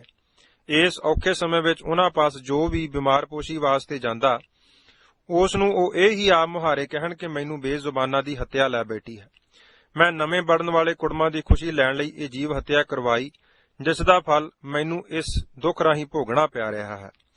ਪਹਿਲੇ ਇਹਨਾਂ ਦਿਨਾਂ ਵਿੱਚ ਜਦੋਂ ਜ਼ਿਆਦਾ ਤਕਲੀਫ ਸੀ, ਸਰਦਾਰ ਜੀ ਨੇ ਬਾਬਾ ਜੀ ਨੂੰ ਬੇਨਤੀ ਭੇਜੀ ਕਿ ਬਾਬਾ ਜੀ ਕਿਰਪਾ ਕਰਕੇ ਮੈਨੂੰ ਦਰਸ਼ਨ ਜ਼ਰੂਰ ਦੇਵੋ। ਮੈਂ ਆਪ ਜੀ ਦਾ ਬਚਨ ਤਾਂ ਨਹੀਂ ਮੰਨਿਆ, ਜਿਵੇਂ ਕਿ ਮਹਾਂਪੁਰਖ ਦਾ ਸੁਭਾਅ ਦਿਆਲੂ ਹੁੰਦਾ ਹੈ, ਸੋ ਬਾਬਾ ਜੀ ਉਹਨਾਂ ਦੀ ਖਬਰ ਲੈਣ ਚੱਲ ਪਏ। ਨਾਲ ਹੀ ਉਹਨਾਂ ਦੇ ਉੱਤਰਾਧਿਕਾਰੀ ਬਾਬਾ ਸੇਵਾ ਸਿੰਘ ਜੀ ਵੀ ਸਨ। ਬਾਬਾ ਜੀ ਨੇ ਕਾਰ ਵਿੱਚ ਜਾ ਬੈਠ ਕੇ ਉੱਥੇ ਜਾ ਪਹੁੰਚੇ। ਆਪ ਦੇ ਜਾਣ ਤੇ ਉਹ ਪ੍ਰੇਮੀ ਜਾਰੋ ਜਾਰ ਰੋ ਕੇ ਮੁਆਫੀ ਮੰਗਣ ਲੱਗਾ ਕਿ ਮੈਥੋਂ ਬਹੁਤ ਵੱਡੀ ਭੁੱਲ ਹੋਈ ਹੈ। ਮੈਂ ਬਣਨ ਵਾਲੇ ਕੁਰਮਾਂ ਦੇ ਪ੍ਰਭਾਵ ਹੇਠ ਆ ਕੇ ਗੁਰਮਤ ਦੇ ਅਸੂਲ ਦਾ ਤਿਆਗ ਕੀਤਾ ਹੈ। ਬਾਬਾ ਜੀ ਕਿਰਪਾ ਕਰਕੇ ਮੈਨੂੰ ਬਖਸ਼ ਦਿਓ। ਬਾਬਾ ਜੀ ਉਸ ਦੀ ਬੇਨਤੀ ਸੁਣ ਕੇ ਕਹਿਣ ਲੱਗੇ ਕਿ ਸਰਦਾਰ ਜੀ, ਇਹ ਤੁਹਾਨੂੰ ਭੁਲੇਖਾ ਹੈ। ਬਖਸ਼ਣ ਵਾਲਾ ਤਾਂ ਉਹ ਗੁਰੂ ਮਾਲਕ ਹੈ। ਕੋਈ ਬੰਦਾ ਕਿਸੇ ਦੇ ਪਾਪ ਕਰਮਾਂ ਨੂੰ ਨਹੀਂ ਬਖਸ਼ ਸਕਦਾ। ਸੋ ਉਸ ਮਾਲਕ ਅੱਗੇ ਆਪਣੀ ਗਲਤੀ ਮੰਨ ਕੇ ਖਿਮਾ ਮੰਗੋ। ਅਸੀਂ ਤਾਂ ਤੁਹਾਨੂੰ ਬੇਨਤੀ ਕਰ ਦਿੱਤੀ ਸੀ, ਪਰ ਤੁਸੀਂ ਮੰਨੀ ਨਹੀਂ। ਜਿਨ੍ਹਾਂ ਦੀ ਖਾਤਰ ਤੁਸੀਂ ਇੰਨਾ ਪਾਪ ਕੀਤਾ, ਕੀ ਉਹ ਤੁਹਾਡੇ ਦੁੱਖ ਵਿੱਚ ਭਾਈਵਾਲ ਬਣ ਕੇ ਵੰਡਾ ਰਹੇ ਨੇ? ਉਹ ਤਾਂ ਖਾ ਪੀ ਕੇ ਆਪਣੇ ਘਰੀਂ ਚਲੇ ਗਏ। ਕੀਤੇ ਪਾਪ ਕਰਮ ਦਾ ਫਲ ਤੁਹਾਨੂੰ ਭੁਗਤਣਾ ਪੈ ਰਿਹਾ ਹੈ। ਇਹ ਇੱਕ ਦੋ ਵਾਰ ਤੁਹਾਡੀ ਖਬਰ ਸੁਰਤ ਲੈ ਗਏ ਹੋਣਗੇ। ਇੱਥੇ ਹੀ ਬਸ ਨਹੀਂ, ਅਜੇ ਇਹ ਕੀਤੇ ਹੋਏ ਪਾਪ ਕਰਮ ਦਾ ਥੋੜਾ ਭੁਗਤਾਨ ਹੋਇਆ ਹੈ, ਬਾਕੀ ਤਾਂ ਅਜੇ ਸਿਰ ਤੇ ਖੜਾ ਹੈ। ਕਿਉਂਕਿ ਕੁਦਰਤ ਦਾ ਨਿਯਮ ਹੈ, ਜੋ ਪੰਜਵੇਂ ਗੁਰਦੇਵ ਜੀ ਨੇ ਆਸਾ ਰਾਗ ਵਿੱਚ ਫਰਮਾਨ ਕੀਤਾ ਹੈ ਕਿ ਇਹ ਕਰ ਕਰੇ ਸੋ ਇਹ ਕਰ ਪਾਏ, ਕੋਏ ਨਾ ਪਕੜੀਐ ਕਿਸੈ ਥਾਏ। ਜੋ ਕਰਮ ਤੁਸੀਂ ਕੀਤੇ ਜਾਂ ਕਰਵਾਏ ਹਨ, ਉਹਨਾਂ ਦਾ ਫਲ ਤੁਹਾਨੂੰ ਹੀ ਭੁਗਤਣਾ ਪੈਣਾ ਹੈ। ਤੁਹਾਡੇ ਕਰਮਾਂ ਦਾ ਫਲ ਕਿਸੇ ਹੋਰ ਨੇ ਨਹੀਂ ਭੁਗਤਣਾ। ਹੁਣ ਹਾਏ ਹਾਏ ਕਰਨ ਦੀ ਥਾਂ ਪਛਤਾਵਾ ਕਰਕੇ ਉਸ ਮਾਲਕ ਪਾਸ ਫਰਿਆਦੀ ਹੋਵੋ। ਉਹ ਬੜਾ ਦਿਆਲੂ ਹੈ, ਕਿਰਪਾਲੂ ਹੈ। ਉਸ ਦੀ ਬਖਸ਼ਿਸ਼ ਦੀ ਨਿਗਾਹ ਅੱਗੇ ਇਹ ਕਰਮ ਹੜ੍ਹ ਦੇ ਤਿਨਕੇ ਵਾਂਗ ਰੁੜ ਜਾਂਦੇ ਹਨ। ਭਾਈ ਵੀਰ ਸਿੰਘ ਹੋਰਾਂ ਨੇ ਵੀ ਆਪਣੀਆਂ ਕਵਿਤਾਵਾਂ ਵਿੱਚ ਉਸ ਬਖਸ਼ਣ ਵਾਲੇ ਅਮਿਤ ਪ੍ਰਮਾਤਮਾ ਮਾਲਕ ਦੀ ਬਖਸ਼ਿਸ਼ ਦੀ ਵਡਿਆਈ ਵਿੱਚ ਇਸ ਤਰ੍ਹਾਂ ਲਿਖਿਆ ਹੈ ਕਿ ਬਖਸ਼ਣ ਵਾਲਾ ਮਿੱਤੋਂ ਬਾਹਰਾ, ਅਸੀਂ ਮਿੱਤ ਵਿੱਚ ਭਾਈ। ਮਿੱਤ ਵਾਲੇ ਦੇ ਕਰਮ ਅਮਿੱਤੇ ਕਦੇ ਨਹੀਂ ਹੋ ਸਕਦੇ। ਬਖਸ਼ ਅਮਿੱਤੇ ਦੀ ਜਿੱਤ ਪਾਊ, ਮਿੱਤ ਦੇ ਕਰਮ ਉਡਾਈ। ਬੀਤ ਚੁੱਕਾ ਸਮਾਂ ਹੁਣ ਹੱਥ ਨਹੀਂ ਆਉਣ ਲੱਗਾ। ਹੁਣ ਸਮਾਂ ਜੋ ਇਸ ਵੇਲੇ ਸਾਡੇ ਪਾਸ ਹੈ, ਇਸ ਸਮੇਂ ਵਿੱਚ ਪਿਛਲੇ ਕੀਤੇ ਪਾਪ ਕਰਮਾਂ ਦਾ ਪਛਤਾਵਾ ਕਰਕੇ ਅਮਿੱਤੇ ਸਤਿਗੁਰੂ ਦੀ ਬਖਸ਼ਿਸ਼ ਪ੍ਰਾਪਤ ਕਰਨ ਦਾ ਯਤਨ ਕਰੋ। ਅਗਲੇਰੇ ਆਉਣ ਵਾਲੇ ਸਮੇਂ ਵਿੱਚ ਗੁਰੂ ਸਿੱਖਿਆ ਅਧੀਨ ਮਾੜੇ ਕਰਮ ਕਰਨ ਤੋਂ ਸਦਾ ਸੁਚੇਤ ਰਹੋ। ਤਕਰੀਬਨ 1 ਸਾਲ ਮੰਜੇ ਤੇ ਪੈ ਕੇ ਦੁੱਖ ਭੋਗਣ ਉਪਰੰਤ ਵੀ ਅਜੇ ਉਹ ਇੱਕ ਲੱਤ ਤੇ ਭਾਰ ਲੰਘਾ ਕੇ ਤੁਰਦੇ ਹਨ ਤੇ ਹੁਣ ਹੋਰ ਕਈਆਂ ਨੂੰ ਮਾੜੇ ਕਰਮਾਂ ਤੋਂ ਬਚਣ ਲਈ ਆਪਣੀ ਹੱਡ ਬੀਤੀ ਦੱਸ ਕੇ ਸਿੱਖਿਆ ਦਿੰਦੇ ਹਨ। ਸੋ ਆਪਾਂ ਨੂੰ ਵੀ ਸਦਾ ਸੁਚੇਤ ਰਹਿਣਾ ਚਾਹੀਦਾ ਹੈ ਕਿ ਸੰਸਾਰ ਵਿੱਚ ਜੀਵਨ ਯਾਤਰਾ ਕਰਦੇ ਹੋਏ ਕਈ ਐਸੇ ਸਮੇਂ ਆ ਜਾਂਦੇ ਹਨ ਜਦੋਂ ਅਸੀਂ ਆਪਣੀ ਸੁਰਤ ਨੂੰ ਗੁਰਬਾਣੀ ਦੀ ਅਗਵਾਈ ਤੋਂ ਅਵੇਸਲੇ ਕਰਕੇ ਕਈ ਇੱਕ ਐਸੇ ਪਾਪ ਕਰਮ ਕਰ ਬੈਠਦੇ ਹਾਂ, ਜਿਨ੍ਹਾਂ ਦੇ ਕਰਨ ਨਾਲ ਲੋਕ ਵਿੱਚ ਦੁੱਖ ਤੇ ਪਰਲੋਕ ਵਿੱਚ ਵੀ ਪਾਪਾਂ ਦੇ ਭਾਗੀ ਬਣ ਕੇ ਮਾਲਕ ਤੋਂ ਅਸੀਂ ਸਦਾ ਲਈ ਦੂਰ ਹੋ ਕੇ ਝੂਰਦੇ ਹਾਂ। ਸੋ ਐਸੇ ਕਰਮ ਕਰਨ ਤੋਂ ਸਤਿਗੁਰਾਂ ਨੇ ਸਾਨੂੰ ਸਾਵਧਾਨ ਕੀਤਾ ਹੈ ਕਿ ਐਸਾ ਕੰਮ ਮੂਲੇ ਨਾ ਕੀਚੈ ਜਿਤ ਅੰਤ ਪਛੋਤਾਈਐ। ਇਹੋ ਜਿਹਾ ਕਰਮ ਕਦੇ ਨਹੀਂ ਕਰਨਾ ਚਾਹੀਦਾ ਜਿਸ ਦੇ ਕਰਨ ਨਾਲ ਅੰਤ ਨੂੰ ਪਛਤਾਵਾ ਹੀ ਪੱਲੇ ਪਵੇ। ਕਿਉਂਕਿ ਜਿਹੋ ਜਿਹਾ ਕੋਈ ਕਰਮ ਕਰਦਾ ਹੈ, ਉਸ ਦਾ ਫਲ ਉਸ ਨੂੰ ਇੱਥੇ ਤੇ ਅੱਗੇ ਅਵੱਸ਼ ਭੁਗਤਣਾ ਪੈਂਦਾ ਹੈ। ਸਤਿਗੁਰੂ ਗੁਰੂ ਨਾਨਕ ਦੇਵ ਸਾਹਿਬ ਜੀ ਦਾ ਆਸਾ ਜੀ ਦੀ ਵਾਰ ਵਿੱਚ ਫਰਮਾਨ, ਜੋ ਪੰਨਾ 470 ਉੱਪਰ ਅੰਕਿਤ ਹੈ ਕਿ ਮੰਦਾ ਚੰਗਾ ਆਪਣਾ ਆਪੇ ਹੀ ਕੀਤਾ ਪਾਵਣਾ, ਹੁਕਮ ਕੀਏ ਮਨ ਭਾਵਦੇ ਰਾਹ ਭੀੜੈ ਅੱਗੇ ਜਾਵਣਾ, ਤਥਾ ਫਲ ਤੇ ਵੇਹੋ ਪਾਈਐ ਜੇ ਵੇਹੀ ਕਾਰ ਕਮਾਈਐ।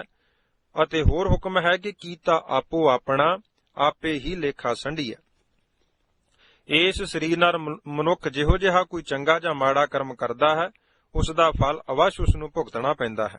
ਜਿਵੇਂ ਧਰਤੀ ਵਿੱਚ ਕਿਸਾਨ ਜਿਹੋ ਜਿਹਾ ਬੀਜ ਬੀਜਦਾ ਹੈ, ਉਸ ਨੂੰ ਉਸੇ ਫਲ ਦੀ ਹੀ ਪ੍ਰਾਪਤੀ ਹੁੰਦੀ ਹੈ। ਇਹ ਬਹੁਤ ਵੱਡਾ ਭੁਲੇਖਾ ਹੈ ਕਿ ਮਨੁੱਖ ਕਰਮ ਕੋਈ ਹੋਰ ਕਰੇ ਅਤੇ ਆਸ ਕਿਸੇ ਹੋਰ ਫਲ ਦੀ ਰੱਖੇ।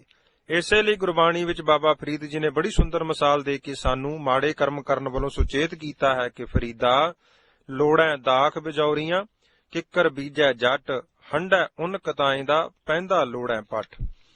ਬਾਬਾ ਫਰੀਦ ਜੀ ਫਰਮਾਨ ਕਰਦੇ ਹਨ ਕਿ ਕੋਈ ਮਨੁੱਖ ਖੇਤ ਵਿੱਚ ਕਿੱਕਰਾਂ ਦੇ ਬੀਜ ਬੀਜੇ ਤੇ ਉਹਨਾਂ ਦੇ ਬੀਜਾਂ ਤੋਂ ਬਣੇ ਕਿੱਕਰ ਦੇ ਦਰਖਤਾਂ ਤੋਂ ਆਸ ਇਹ ਕਰੇ ਕਿ ਮੈਨੂੰ ਬਿਜੌਰ ਦੇਸ਼ ਦੇ ਸੋਹਣੇ ਮਿੱਠੇ ਅੰਗੂਰ ਪ੍ਰਾਪਤ ਹੋਣ, ਇਹ ਕਦੇ ਨਹੀਂ ਹੋ ਸਕਦਾ। ਕਿੱਕਰਾਂ ਤੋਂ ਤਾਂ ਕੌੜੀਆਂ ਫਲੀਆਂ ਤੇ ਸੂਲਾਂ ਹੀ ਪ੍ਰਾਪਤ ਹੋਣਗੀਆਂ।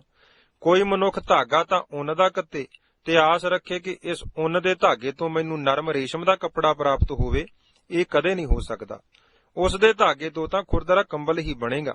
ਭਾਈ ਗੁਰਦਾਸ ਜੀ ਦਾ ਵੀ ਕਥਨ ਹੈ ਕਿ ਜਿਹਾ ਬੀਜੈ ਸੋ ਲੁਣੈ, ਜਿਹਾ ਬੀਓ ਤਿਹਾ ਫਲ ਪਾਇਆ, ਅਤੇ ਜਿਹਾ ਬੀਜੈ ਸੋ ਲੁਣੈ, ਕਰਮਾ ਸੰਦੜਾ ਖੇਤ ਦਾ ਫਰਮਾਨ ਵੀ 12 ਮਹਾਂ ਵਿੱਚ ਪੰਜਵੇਂ ਗੁਰਦੇਵ ਜੀ ਨੇ ਬਖਸ਼ਿਸ਼ ਕੀਤਾ ਹੈ। ਸਤਿਗੁਰੂ ਗੁਰੂ ਨਾਨਕ ਪਾਤਸ਼ਾਹ ਜੀ ਇਸ ਤੋਂ ਸਪਸ਼ਟ ਹੋਰ ਕੀ ਅਗਵਾਈ ਕਰ ਸਕਦੇ ਹਨ? ਗੁਰੂ ਫਰਮਾਨ ਆਪਾਂ ਰੋਜ਼ ਜਪਜੀ ਸਾਹਿਬ ਵਿੱਚ ਪੜ੍ਹਦੇ ਹਾਂ ਕਿ ਆਪੇ ਬੀਜ ਆਪੇ ਹੀ ਖਾਓ। ਹੇ ਮਨੁੱਖ, ਜਿਹੋ ਜਿਹਾ ਤੂੰ ਬੀਜੇਂਗਾ ਭਾਵ ਕਰਮ ਕਰੇਂਗਾ, ਉਸ ਦਾ ਫਲ ਤੈਨੂੰ ਹੀ ਭੁਗਤਣਾ ਪਵੇਗਾ। ਕੋਈ ਵੀ ਮਨ, ਬਚਨ ਜਾਂ ਸਰੀਰ ਨਾਲ ਕਰਮ ਕਰਨਾ ਹੋਵੇ, ਉਸ ਨੂੰ ਗੁਰੂ ਦਰਸਾਈ ਗੁਰਬਾਣੀ ਦੀ ਕਸਵੱਟੀ ਤੇ ਪਰਖ ਕੇ ਫਿਰ ਉਸ ਕਰਮ ਨੂੰ ਕਰਨਾ ਚਾਹੀਏ। ਗੁਰੂ ਅਗਵਾਈ ਅਧੀਨ ਹੀ ਚੱਲਣ ਨਾਲ ਸੁੱਖ ਹਨ। ਸਿੱਖ ਹੈ ਹੀ ਉਹ ਜੋ ਗੁਰੂ ਭਾਣੇ ਅਨੁਸਾਰ ਚੱਲਦਾ ਹੈ, ਸੋ ਸਿੱਖ ਸਖਾ ਬੰਧਪ ਹੈ ਭਾਈ, ਜੇ ਗੁਰ ਕੇ ਭਾਣੇ ਵਿੱਚ ਆਵੈ। ਸੋ ਗੁਰੂ ਜੀ ਦੀ ਅਗਵਾਈ ਨੂੰ ਨਜ਼ਰੋਂ ਪਰੋਖੇ ਕਰਕੇ ਮਨ ਦੇ ਅਧੀਨ ਜੋ ਪ੍ਰਾਣੀ ਚੱਲਦਾ ਹੈ, ਉਹ ਪ੍ਰਾਣੀ ਗੁਰੂ ਤੋਂ ਦੂਰ ਹੋ ਕੇ ਅਨੇਕਾਂ ਪ੍ਰਕਾਰ ਦੇ ਦੁੱਖਾਂ ਨੂੰ ਭੋਗਦਾ ਹੈ। ਆਪਣੇ ਭਾਣੈ ਜੋ ਚੱਲੈ ਭਾਈ, ਵਿਛੜ ਚੋਟਾਂ ਖਾਵੈ। ਜੋ ਜੈਸੀ ਸੰਗਤ ਮਿਲੇ, ਸੋ ਤੈਸੋ ਫਲ ਖਾਏ।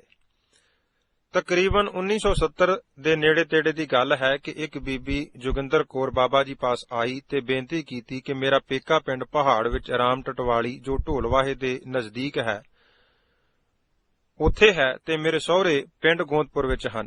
ਮੇਰਾ ਇੱਕ ਛੋਟਾ ਭਰਾ ਹੈ ਜਿਸ ਨੂੰ ਨਾ ਤਾਂ ਕੰਨਾਂ ਤੋਂ ਸੁਣਦਾ ਹੈ ਤੇ ਨਾ ਹੀ ਉਹ ਚੰਗੀ ਤਰ੍ਹਾਂ ਬੋਲ ਕੇ ਆਪਣੀ ਗੱਲ ਕਿਸੇ ਨੂੰ ਸਮਝਾ ਸਕਦਾ ਹੈ। ਉਸ ਦੀਆਂ ਲੱਤਾਂ ਵੀ ਵਿੰਗੀਆਂ ਹਨ। ਦਰਦ ਆਦਿਕ ਦੀ ਤਕਲੀਫ ਕਾਰਨ ਉਹ ਚੰਗੀ ਤਰ੍ਹਾਂ ਚੱਲ ਫਿਰ ਵੀ ਨਹੀਂ ਸਕਦਾ। ਉਂਝ ਦਿਮਾਗੀ ਤੌਰ ਤੇ ਵੀ ਸਿੱਧੇ ਸਾਦੇ ਸੁਭਾਅ ਦਾ ਮਾਲਕ ਹੈ। ਜਦੋਂ ਮੈਂ ਆਪਣੇ ਪੇਕੇ ਘਰ ਵਿੱਚ ਸਾਂ ਤਾਂ ਉਸ ਦੀ ਥੋੜੀ ਬਹੁਤੀ ਸੇਵਾ ਮੈਂ ਆਪ ਕਰਦੀ ਸੀ। ਮੇਰੇ ਮਾਤਾ ਜੀ ਵੀ ਬਹੁਤ ਹੀ ਸਿੱਧੇ ਹਨ, ਮਸਾਂ ਆਪਣੀ ਕਿਰਿਆ ਹੀ ਸਾਂਭ ਸਕਦੇ ਹਨ। ਇੱਕ ਮੈਥੋਂ ਛੋਟਾ ਭਾਈ ਸ਼ੰਕਰ ਸਿੰਘ ਲੁਧਿਆਣੇ ਕਾਰੋਬਾਰ ਕਰਦਾ ਹੈ, ਜਿਸ ਕਾਰਨ ਉਹ ਵੀ ਜਲਦੀ ਨਹੀਂ ਆ ਸਕਦਾ ਤੇ ਸ਼ਹਿਰ ਵਿੱਚ ਇਹੋ ਜਿਹਾ ਸਿੱਧੇ ਸਧਾਰਨ ਬੰਦੇ ਦਾ ਰਹਿਣਾ ਵੀ ਕਠਿਨ ਹੈ। ਦੂਸਰੇ ਬਾਬਾ ਜੀ ਸਭ ਸੰਸਾਰ, ਭਾਵੇਂ ਕੋਈ ਭਰਾ ਹੈ ਜਾਂ ਭੈਣ ਜਾਂ ਕੋਈ ਹੋਰ ਰਿਸ਼ਤੇਦਾਰ, ਸਭ ਚਲਦੀਆਂ ਦੇ ਹੀ ਚਾਲੂ ਹਨ। ਮੈਂ ਕਈਆਂ ਦਿਨਾਂ ਦੀ ਸੋਚ ਉਪਰੰਤ ਅੱਜ ਆਪ ਜੀ ਦੇ ਦਰਸ਼ਨਾਂ ਵਿੱਚ ਕਰਦੀ ਹੋਈ ਚਰਨਾਂ ਵਿੱਚ ਪੁੱਜੀ ਹਾਂ। ਜੇ ਆਪ ਜੀ ਆਗਿਆ ਦੇਵੋ ਤਾਂ ਮੈਂ ਉਸ ਆਪਣੇ ਛੋਟੇ ਭਾਈ ਸਾਧੂ ਸਿੰਘ ਨੂੰ ਗੁਰਦੁਆਰੇ ਲੈ ਆਵਾਂ। ਇੱਥੇ ਆਉਣ ਨਾਲੋਂ ਢਿੱਡ ਭਰ ਕੇ ਰੋਟੀ ਤਾਂ ਖਾਏਗਾ ਹੀ, ਦੂਸਰੇ ਮੈਂ ਵੀ ਦੂਜੇ ਚੌਥੇ ਉਸ ਦੀ ਖਬਰ ਸੁਰਤ ਲੈਂਦੀ ਰਹਾਂਗੀ। ਬਾਬਾ ਜੀ ਜੋਗਿੰਦਰ ਕੌਰ ਦੀ ਗੱਲ ਸੁਣ ਕੇ ਪੁੱਛਣ ਲੱਗੇ, ਬੀਬੀ ਉਸ ਦਾ ਨਾਂ ਕੀ ਹੈ ਤੇ ਉਮਰ ਕਿੰਨੀ ਕੁ ਹੈ? ਬੀਬੀ ਨੇ ਉੱਤਰ ਦਿੱਤਾ, ਬਾਬਾ ਜੀ ਉਸ ਦੀ ਉਮਰ ਕੋਈ 40 ਕੁ ਸਾਲ ਦੀ ਹੈ ਤੇ ਉਸ ਨੂੰ ਸਾਧੂ ਸਾਧੂ ਕਰਕੇ ਆਵਾਜ਼ ਮਾਰੀ ਦੀ ਹੈ। ਆਪ ਜੀ ਬੀਬੀ ਨੂੰ ਕਹਿਣ ਲੱਗੇ, ਨਾਂ ਤਾਂ ਬੜਾ ਸੋਹਣਾ ਰੱਖਿਆ ਹੈ। ਦੂਸਰੇ, ਬੀਬੀ ਗੁਰੂ ਘਰ ਤਾਂ ਨਿਮਾਣਿਆਂ ਦਾ ਮਾਣ, ਨਿਤਾਣਿਆਂ ਦਾ ਤਾਣ, ਨਿਆਸਰਿਆਂ ਦਾ ਆਸਰਾ ਹੈ। ਜੇ ਇਸ ਘਰ ਵੀ ਬੇਸਹਾਰੇ ਨੂੰ ਸਹਾਰਾ ਨਾ ਮਿਲਿਆ ਤਾਂ ਫਿਰ ਹੋਰ ਕਿਹੜਾ ਦਰ ਹੈ ਜਿੱਥੇ ਕਿਸੇ ਬੇਆਸਰੇ ਨੇ ਆਸਰਾ ਭਾਲਣਾ ਹੈ। ਤੁਸੀਂ ਨਿਸ਼ਚਿੰਤ ਹੋ ਕੇ ਉਸ ਨੂੰ ਲੈ ਆਵੋ। ਸਾਡੇ ਪਾਸੋਂ ਜਿੰਨੀ ਸੇਵਾ ਹੋ ਸਕੇਗੀ ਅਸੀਂ ਉਸ ਦੀ ਕਰਾਂਗੇ। ਬਾਬਾ ਜੀ ਦਾ ਇਹ ਬਚਨ ਸੁਣ ਕੇ ਬੀਬੀ ਅਗਲੇ ਦਿਨ ਹੀ ਆਪਣੇ ਪੇਕੇ ਪਿੰਡ ਰਾਮ ਟਟਵਾਲੀ ਗਈ। ਇੱਕ ਖੱਚਰ ਵਾਲੇ ਰੇੜੇ ਤੇ ਬਿਠਾ ਕੇ ਸਾਧੂ ਸਿੰਘ ਨੂੰ ਲੈ ਆਈ।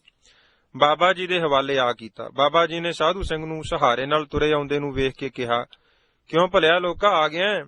ਜਲ ਪਾਣੀ ਪ੍ਰਸ਼ਾਦਾ ਛਕਾਇਆ।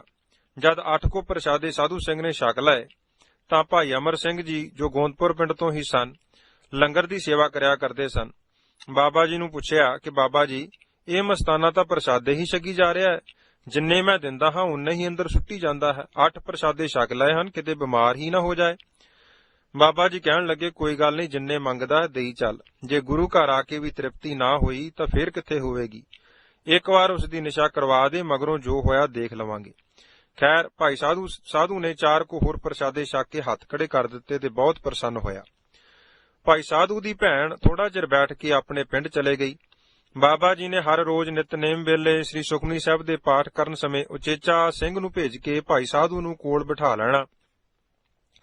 ਉਸ ਨੂੰ ਪਾਠ ਸੁਣੇ ਜਾਂ ਨਾ, ਉਨਾ ਚਿਰ ਇਸ ਨੇ ਕੋਲ ਬੈਠੇ ਰਹਿਣਾ।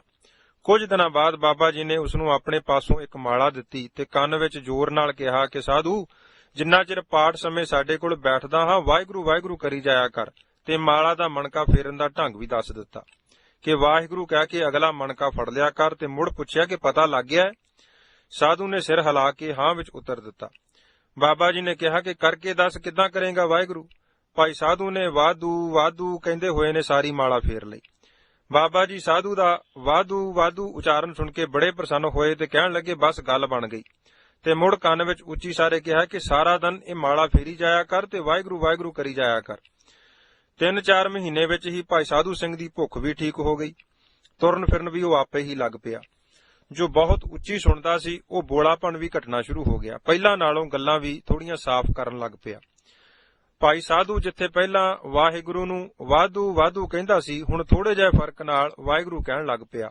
ਤੇ ਜਦੋਂ ਚਿੱਤ ਮੰਨੇ ਰੰਬੇ ਨਾਲ ਘਾਹ ਖੋਤਣ ਲੱਗ ਜਾਵੇ, ਝਾੜੂ ਦੇਣ ਲੱਗ ਜਾਵੇ। ਗੁਰੂ ਪਾਤਸ਼ਾਹ ਨੇ ਐਸੀ ਮਿਹਰ ਕੀਤੀ ਕਿ 6 ਮਹੀਨੇ ਵਿੱਚ ਹੀ ਆਮ ਤਕੜੇ ਆਦਮੀ ਵਾਂਗ ਕਹੀ ਨਾਲ ਗੋਡੀ ਕਰਨ ਲੱਗ ਪਿਆ। ਤੇ ਜੇ ਕੋਈ ਮੰਜਾ ਟੁੱਟ ਭੱਜ ਜਾਵੇ ਤਾਂ ਉਸ ਦੀ ਚੂਲ ਠੋਕ ਦੇਣੀ, ਕਿਉਂਕਿ ਮਿਸਤਰੀਆਂ ਦੇ ਘਰ ਦਾ ਜਨਮ ਸੀ। ਦੇਖਾ ਦੇਖੀ ਥੋੜਾ ਮਿਸਤਰੀਆਂ ਦਾ ਕੰਮ ਕਰਨਾ ਸਿੱਖ ਚੁੱਕਾ ਸੀ। ਕੰਮ ਕਰਦੇ ਵੀ ਵਾਹਿਗੁਰੂ ਵਾਹਿਗੁਰੂ ਕਹਿੰਦਾ ਰਿਹਾ। ਬਾਹਰੋਂ ਕੰਨਾਂ ਰਾਹੀਂ ਕੋਈ ਮਾੜੀ ਚੰਗੀ ਗੱਲ ਸੁਣਨੀ ਨਾ, ਸਰੀਰ ਨਾਲ ਨਿਸ਼ਕਾਮ ਹੋ ਕੇ ਸੇਵਾ ਕਰੀ ਜਾਣੀ, ਰਸਨਾ ਨਾਲ ਨਾਮ ਜਪੀ ਜਾਣਾ। ਐਸੀ ਲਗਨ ਲੱਗੀ ਕਿ ਸਵੇਰੇ ਹੀ ਪ੍ਰਸ਼ਾਦਾ ਛਕ ਕੇ ਕਹੀ ਰੰਬਾ ਦਾਤਰੀ ਲੈ ਕੇ ਗੁਰਦੁਆਰੇ ਦੇ ਆਲੇ ਦੁਆਲੇ ਦੇ ਨਾਲ ਦੇ ਖੇਤ ਵਿੱਚ ਸਬਜ਼ੀ ਗੁੱਡਣ, ਘਾਹ ਖੋਤਣ ਦੀ ਸੇਵਾ ਕਰਦੇ ਰਹਿਣਾ। ਜਦੋਂ ਭੁੱਖ ਲੱਗਣੀ ਆ ਕੇ ਪ੍ਰਸ਼ਾਦਾ ਛਕ ਜਾਣਾ ਤੇ ਸਾਰਾ ਦਿਨ ਸੇਵਾ ਕਰਦਿਆਂ ਬਤੀਤ ਕਰਨਾ। ਤੇ ਕੰਮ ਕਰਦੇ ਵੀ ਵਾਹਿਗੁਰੂ ਗੁਰਮੰਤਰ ਦਾ ਜਾਪ ਜੋ ਬਾਬਾ ਜੀ ਨੇ ਦੱਸਿਆ ਸੀ ਕਰਦੇ ਰਹਿਣਾ। ਤੇ ਸਵੇਰ ਸ਼ਾਮ ਨਿਤਨੇਮ ਭਾਵੇਂ ਸੁਣੇ ਜਾਂ ਨਾ, ਨੇਮ ਨਾਲ ਪੂਰੀ ਹਾਜ਼ਰੀ ਭਰਨੀ। ਬਾਬਾ ਜੀ ਨੇ ਭਾਈ ਸਾਧੂ ਦੀ ਸੇਵਾ ਲਗਨ ਵੇਖ ਕੇ ਦੂਸਰੇ ਸਾਲ ਉਸ ਨੂੰ 5 ਪਿਆਰਿਆਂ ਪਾਸੋਂ ਅੰਮ੍ਰਿਤ ਦੀ ਦਾਤ ਬਖਸ਼ਿਸ਼ ਕਰਵਾ ਦਿੱਤੀ ਤੇ ਭਾਈ ਸਾਧੂ ਹੁਣ ਸਾਧੂ ਸਿੰਘ ਬਣ ਗਿਆ। ਭਾਈ ਸਾਧੂ ਸਿੰਘ ਜੋ ਬੇਸਹਾਰਾ ਸੀ, ਗੁਰੂ ਦਾ ਆਸਰਾ ਲੈ ਕੇ ਗੁਰਬਾਣੀ ਤੇ ਸੇਵਾ ਸਿਮਰਨ ਦੀ ਬਰਕਤ ਨਾਲ ਆਪਣੇ ਆਸ਼ਰਿਤ ਹੋ ਗਿਆ। ਕੇਵਲ ਆਪਣੇ ਆਸ਼ਰਿਤ ਹੀ ਨਹੀਂ, ਸੇਵਾ ਕਰਕੇ ਹੋਰ ਕਈਆਂ ਨੂੰ ਸੁੱਖ ਪਹੁੰਚਾਉਂਦਾ। ਖੇਤਾਂ ਵਿੱਚ ਸਬਜ਼ੀ ਲਗਾ ਕੇ ਉਸ ਦੀ ਪੂਰੀ ਸਾਂਭ ਸੰਭਾਲ ਕਰਦਾ ਤੇ ਲੰਗਰ ਵਿੱਚ ਸਮੇਂ ਦੀ ਸਬਜ਼ੀ ਦੀ ਤੋੜ ਨਾ ਆਉਣ ਦਿੰਦਾ। ਹੋਰ ਵਿਸਤਾਰ ਵਿੱਚ ਨਾ ਜਾਇਆ ਜਾਵੇ। ਸੋ ਅੰਮ੍ਰਿਤ ਛਕਣ ਉਪਰੰਤ ਸਤਿਗੁਰੂ ਜੀ ਨੇ ਹੋਰ ਬਖਸ਼ਿਸ਼ ਕਰ ਦਿੱਤੀ। ਜਿੱਥੇ ਦਿਨੇ ਕੰਮਕਾਰ ਕਰਦਿਆਂ ਗੁਰਮੰਤਰ ਦਾ ਜਾਪ ਕਰਦਾ ਰਹਿੰਦਾ ਸੀ, ਹੁਣ ਰਾਤ ਨੂੰ ਘੂਕ ਸੁੱਤਾ ਪਿਆ ਵੀ ਜ਼ਬਾਨ ਨਾਲ ਉੱਚੀ ਉੱਚੀ ਵਾਹਿਗੁਰੂ ਵਾਹਿਗੁਰੂ ਕਰਨ ਲੱਗ ਪਿਆ। ਕਈ ਵਾਰ ਅਸੀਂ ਇਕੱਠੇ ਹੋ ਕੇ ਉਸ ਦੇ ਮੰਜੇ ਦੇ ਲਾਗੇ 15-20 ਮਿੰਟ ਲਗਾਤਾਰ ਖਲੋ ਸਿਮਰਨ ਆਪ ਕੰਨੀ ਸੁਣਿਆ ਹੈ। ਤਕਰੀਬਨ ਸੌਣ ਲੱਗੇ ਉਸਨੇ ਮਾਲਾ ਨਾਲ ਵਾਹਿਗੁਰੂ ਦਾ ਸਿਮਰਨ ਕਰਨਾ ਤੇ ਕਰਦੇ ਕਰਦੇ ਜਦੋਂ ਨੀਂਦ ਆ ਜਾਣੀ ਤਾਂ ਸੁੱਤੇ ਹੀ ਉੱਚੀ ਉੱਚੀ ਜਾਗਦਿਆਂ ਦੀ ਤਰ੍ਹਾਂ ਸਿਮਰਨ ਕਰੀ ਜਾਣਾ। ਬਾਬਾ ਜੀ ਨੂੰ ਵੀ ਦੱਸਿਆ ਕਿ ਸਾਧੂ ਸਿੰਘ ਇਸ ਤਰ੍ਹਾਂ ਕਿੰਨਾ ਚਿਰ ਸੁੱਤਾ ਪਿਆ ਵਾਹਿਗੁਰੂ ਵਾਹਿਗੁਰੂ ਦਾ ਸਿਮਰਨ ਕਰਦਾ ਰਹਿੰਦਾ ਹੈ। ਬਾਬਾ ਜੀ ਨੇ ਵੀ ਆਪ ਉਸ ਦੇ ਕੋਲ ਜਾ ਕੇ ਸਿਮਰਨ ਕਰਦੇ ਨੂੰ ਵੇਖਿਆ ਤੇ ਸਾਨੂੰ ਵੀ ਪ੍ਰੇਰਣਾ ਦਿੱਤੀ ਕਿ ਇਹ ਸੱਚੇ ਦਿਲੋਂ ਨਿਸ਼ਕਾਮਤਾ ਨਾਲ ਪਰਮੇਸ਼ਰ ਵੱਲ ਲੱਗਣ ਦਾ ਫਲ ਹੈ, ਕਿਉਂਕਿ ਇਹ ਦਿਨੇ ਬਿਨਾਂ ਕਿਸੇ ਲੋਭ ਲਾਲਚ ਤੋਂ ਸੇਵਾ ਕਰਦਾ ਹੈ ਤੇ ਨਾਲ ਰਸਨਾ ਨਾਲ ਸਿਮਰਨ ਕਰਦਾ ਹੈ। ਸਵੇਰੇ ਸ਼ਾਮ ਨਿਤਨੇਮ ਦੀ ਵੀ ਪੂਰੀ ਹਾਜ਼ਰੀ ਭਰਦਾ ਹੈ। ਬਾਹਰੋਂ ਕੰਨਾਂ ਰਾਹੀਂ ਕਿਸੇ ਦੀ ਨਿੰਦਿਆ ਚੁਗਲੀ ਸੁਣ ਨਹੀਂ ਸਕਦਾ ਤੇ ਨਾ ਹੀ ਕਿਸੇ ਦੀ ਮਾੜੀ ਚੰਗੀ ਗੱਲ ਵਿੱਚ ਰਸਨਾ ਨਾਲ ਜਾਂ ਹੋਰ ਕਿਸੇ ਤਰੀਕੇ ਦਖਲ ਦਿੰਦਾ ਹੈ। ਇੱਕੋ ਲਗਨ ਜੋ ਸਿੱਧੇ ਜਿਹੇ ਮਨ ਵਿੱਚ ਘਰ ਕਰ ਗਈ ਹੈ, ਉਸ ਦਾ ਹੀ ਇਹ ਫਲ ਹੈ। ਇਸ ਦੇ ਮਨ ਵਿੱਚ ਇਹ ਸ਼ੰਕਾ ਨਹੀਂ ਕਿ ਸਿਮਰਨ ਕਿਉਂ ਕਰਨਾ ਹੈ, ਕਾਹਦੇ ਲਈ ਕਰਨਾ ਹੈ, ਇਸ ਦਾ ਫਲ ਕੀ ਮਿਲੇਗਾ। ਬਸ ਕਹਿ ਦਿੱਤਾ ਕਿ ਵਾਹਿਗੁਰੂ ਵਾਹਿਗੁਰੂ ਕਹਿਣਾ ਹੈ, ਤੇਰਾ ਇਸੇ ਵਿੱਚ ਹੀ ਭਲਾ ਹੈ, ਤਾਂ ਉਸ ਕਹੇ ਹੋਏ ਬਚਨ ਨੂੰ ਇਸਨੇ ਬਿਨਾਂ ਹੀਲ ਹੁਜਤ ਘੁੱਟ ਕੇ ਮਨ ਵਿੱਚ ਵਸਾ ਲਿਆ, ਜਿਸ ਦਾ ਫਲ ਤੁਸੀਂ ਸਾਹਮਣੇ ਦੇਖ ਤੇ ਸੁਣ ਰਹੇ ਹੋ। ਹੁਣ ਕੋਈ ਕਸਰ ਤਾਂ ਨਹੀਂ। ਜੋ ਗੁਰੂ ਮਹਾਰਾਜ ਜੀ ਨੇ ਹੁਕਮ ਕੀਤਾ ਹੈ ਕਿ ਊਠਤ ਬੈਠਤ ਸੋਵਤ ਧਿਆਈਐ, ਮਾਰਗ ਚਲਤ ਹਰੈ ਹਰ ਗਾਈਐ, ਜਾਂ ਊਠਤ ਬੈਠਤ ਸੋਵਤ ਨਾਮ, ਕਹੋ ਨਾਨਕ ਜਨ ਕੇ ਸਤਕਾਮ ਦੀ ਅਵਸਥਾ ਦਾ ਜ਼ਿਕਰ ਸਤਿਗੁਰਾਂ ਗੁਰਬਾਣੀ ਵਿੱਚ ਕੀਤਾ ਹੈ, ਉਹ ਤੁਸੀਂ ਆਪਣੇ ਅੱਖੀਂ ਤੇ ਕੰਨੀ ਸਾਕਾਰ ਹੁੰਦੀ ਵੇਖ ਰਹੇ ਹੋ। ਕਈ ਪ੍ਰੇਮੀ ਕਿੰਤੂ ਕਰਦੇ ਹਨ ਕਿ ਸੁੱਤੇ ਪਏ ਨੀਂਦ ਵਿੱਚ ਗੁੜੂੰਦ ਕਿਵੇਂ ਸਿਮਰਨ ਹੋ ਸਕਦਾ ਹੈ। ਸੋ ਤੁਸੀਂ ਵੇਖ ਲਓ, ਸਾਧੂ ਸਿੰਘ ਨੀਂਦ ਵਿੱਚ ਵੀ ਸਰੀਰ ਕਰਕੇ ਸੁੱਤਾ ਪਿਆ ਹੈ ਤੇ ਰਸਨਾ ਨਾਲ ਸਿਮਰਨ ਵੀ ਕਰ ਰਿਹਾ ਹੈ। ਹੁਣ ਪ੍ਰਤੱਖ ਨੂੰ ਹੋਰ ਪ੍ਰਮਾਣ ਦੇਣ ਦੀ ਲੋੜ ਤਾਂ ਨਹੀਂ। ਜੇ ਇਹ ਇਸੇ ਤਰ੍ਹਾਂ ਲੱਗਾ ਰਿਹਾ, ਹੋਰ ਕਿਸੇ ਪਾਸੇ ਬਿਰਤੀ ਨਾ ਗਈ, ਤਾਂ ਸਮਝੋ ਕਿ ਜੀਵਨ ਦੀ ਬਾਜ਼ੀ ਜਿੱਤ ਗਿਆ। ਨਾਮ ਸਿਮਰਨ ਦੀ ਬਰਕਤ ਨਾਲ ਸਾਰਾ ਸਰੀਰ ਅਰੋਗ ਹੋ ਗਿਆ, ਜ਼ੁਬਾਨ ਵੀ ਚੱਲ ਪਈ। ਕੰਨਾਂ ਨਾਲ ਜੋ ਬਹੁਤ ਉੱਚੀ ਸੁਣਦਾ ਸੀ, ਉਹ ਵੀ ਹੁਣ ਥੋੜਾ ਉੱਚੀ ਬੋਲਣ ਨਾਲ ਪੂਰਾ ਸਮਝਣ ਲੱਗ ਪਿਆ।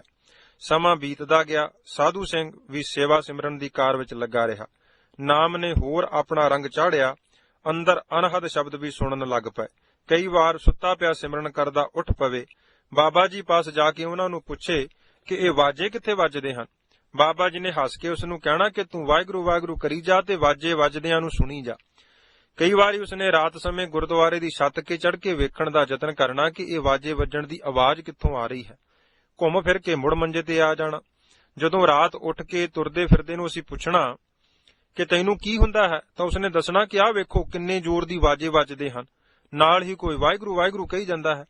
ਸਾਨੂੰ ਪੁੱਛਣਾ ਕਿ ਵਾਜੇ ਤੁਹਾਨੂੰ ਨਹੀਂ ਸੁਣਦੇ। ਜਦੋਂ ਅਸੀਂ ਕਹਿਣਾ ਕਿ ਸਾਨੂੰ ਤਾਂ ਸੁਣਦੇ ਨਹੀਂ, ਉਸ ਨੇ ਕਹਿਣਾ ਕਿ ਆਹ ਤਾਂ ਕਿੰਨੀ ਉੱਚੀ ਵਾਜੇ ਵੱਜਦੇ ਹਨ, ਨਾਲ ਹੀ ਇਹ ਮਿੱਠਾ ਰੋਸਾ ਕਰਨਾ ਕਿ ਇਹ ਮੈਨੂੰ ਰਾਤ ਨੂੰ ਵੀ ਸੌਣ ਨਹੀਂ ਦਿੰਦੇ। ਮੈਂ ਜੰਗਲ ਪਾਣੀ ਵੀ ਜਾਂਦਾ ਹਾਂ ਤਾਂ ਮੇਰੇ ਨਾਲ ਹੀ ਕੋਈ ਉੱਚੀ ਉੱਚੀ ਵਾਹਿਗੁਰੂ ਵਾਹਿਗੁਰੂ ਕਹੀ ਜਾਂਦਾ ਹੈ ਤੇ ਹਟਦਾ ਹੀ ਨਹੀਂ।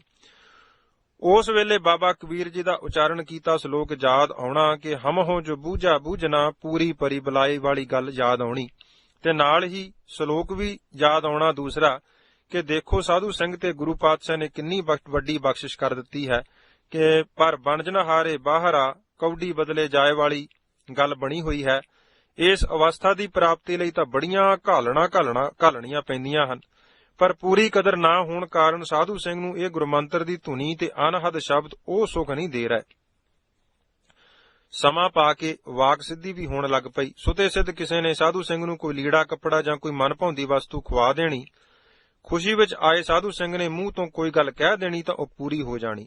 ਇਸ ਤਰ੍ਹਾਂ ਦੀ ਅਵਸਥਾ ਬਣ ਗਈ। ਸੋ ਜੋ ਮੂਲ ਗੱਲ ਸੰਗਤ ਦੇ ਜ਼ਿਹਨ ਗੋਚਰੀ ਕਰਨੀ ਚਾਹੁੰਦੇ ਹਾਂ ਉਸ ਵੱਲ ਆਈਏ। ਸਮਾਂ ਚੱਲਦਾ ਗਿਆ। ਸਾਧੂ ਸਿੰਘ ਦਾ ਭਰਾ ਵੀ ਇਸ ਦੀ ਸਿਹਤ ਠੀਕ ਵੇਖ ਕੇ ਮਿਲਣ ਆਉਣ ਲੱਗ ਪਿਆ।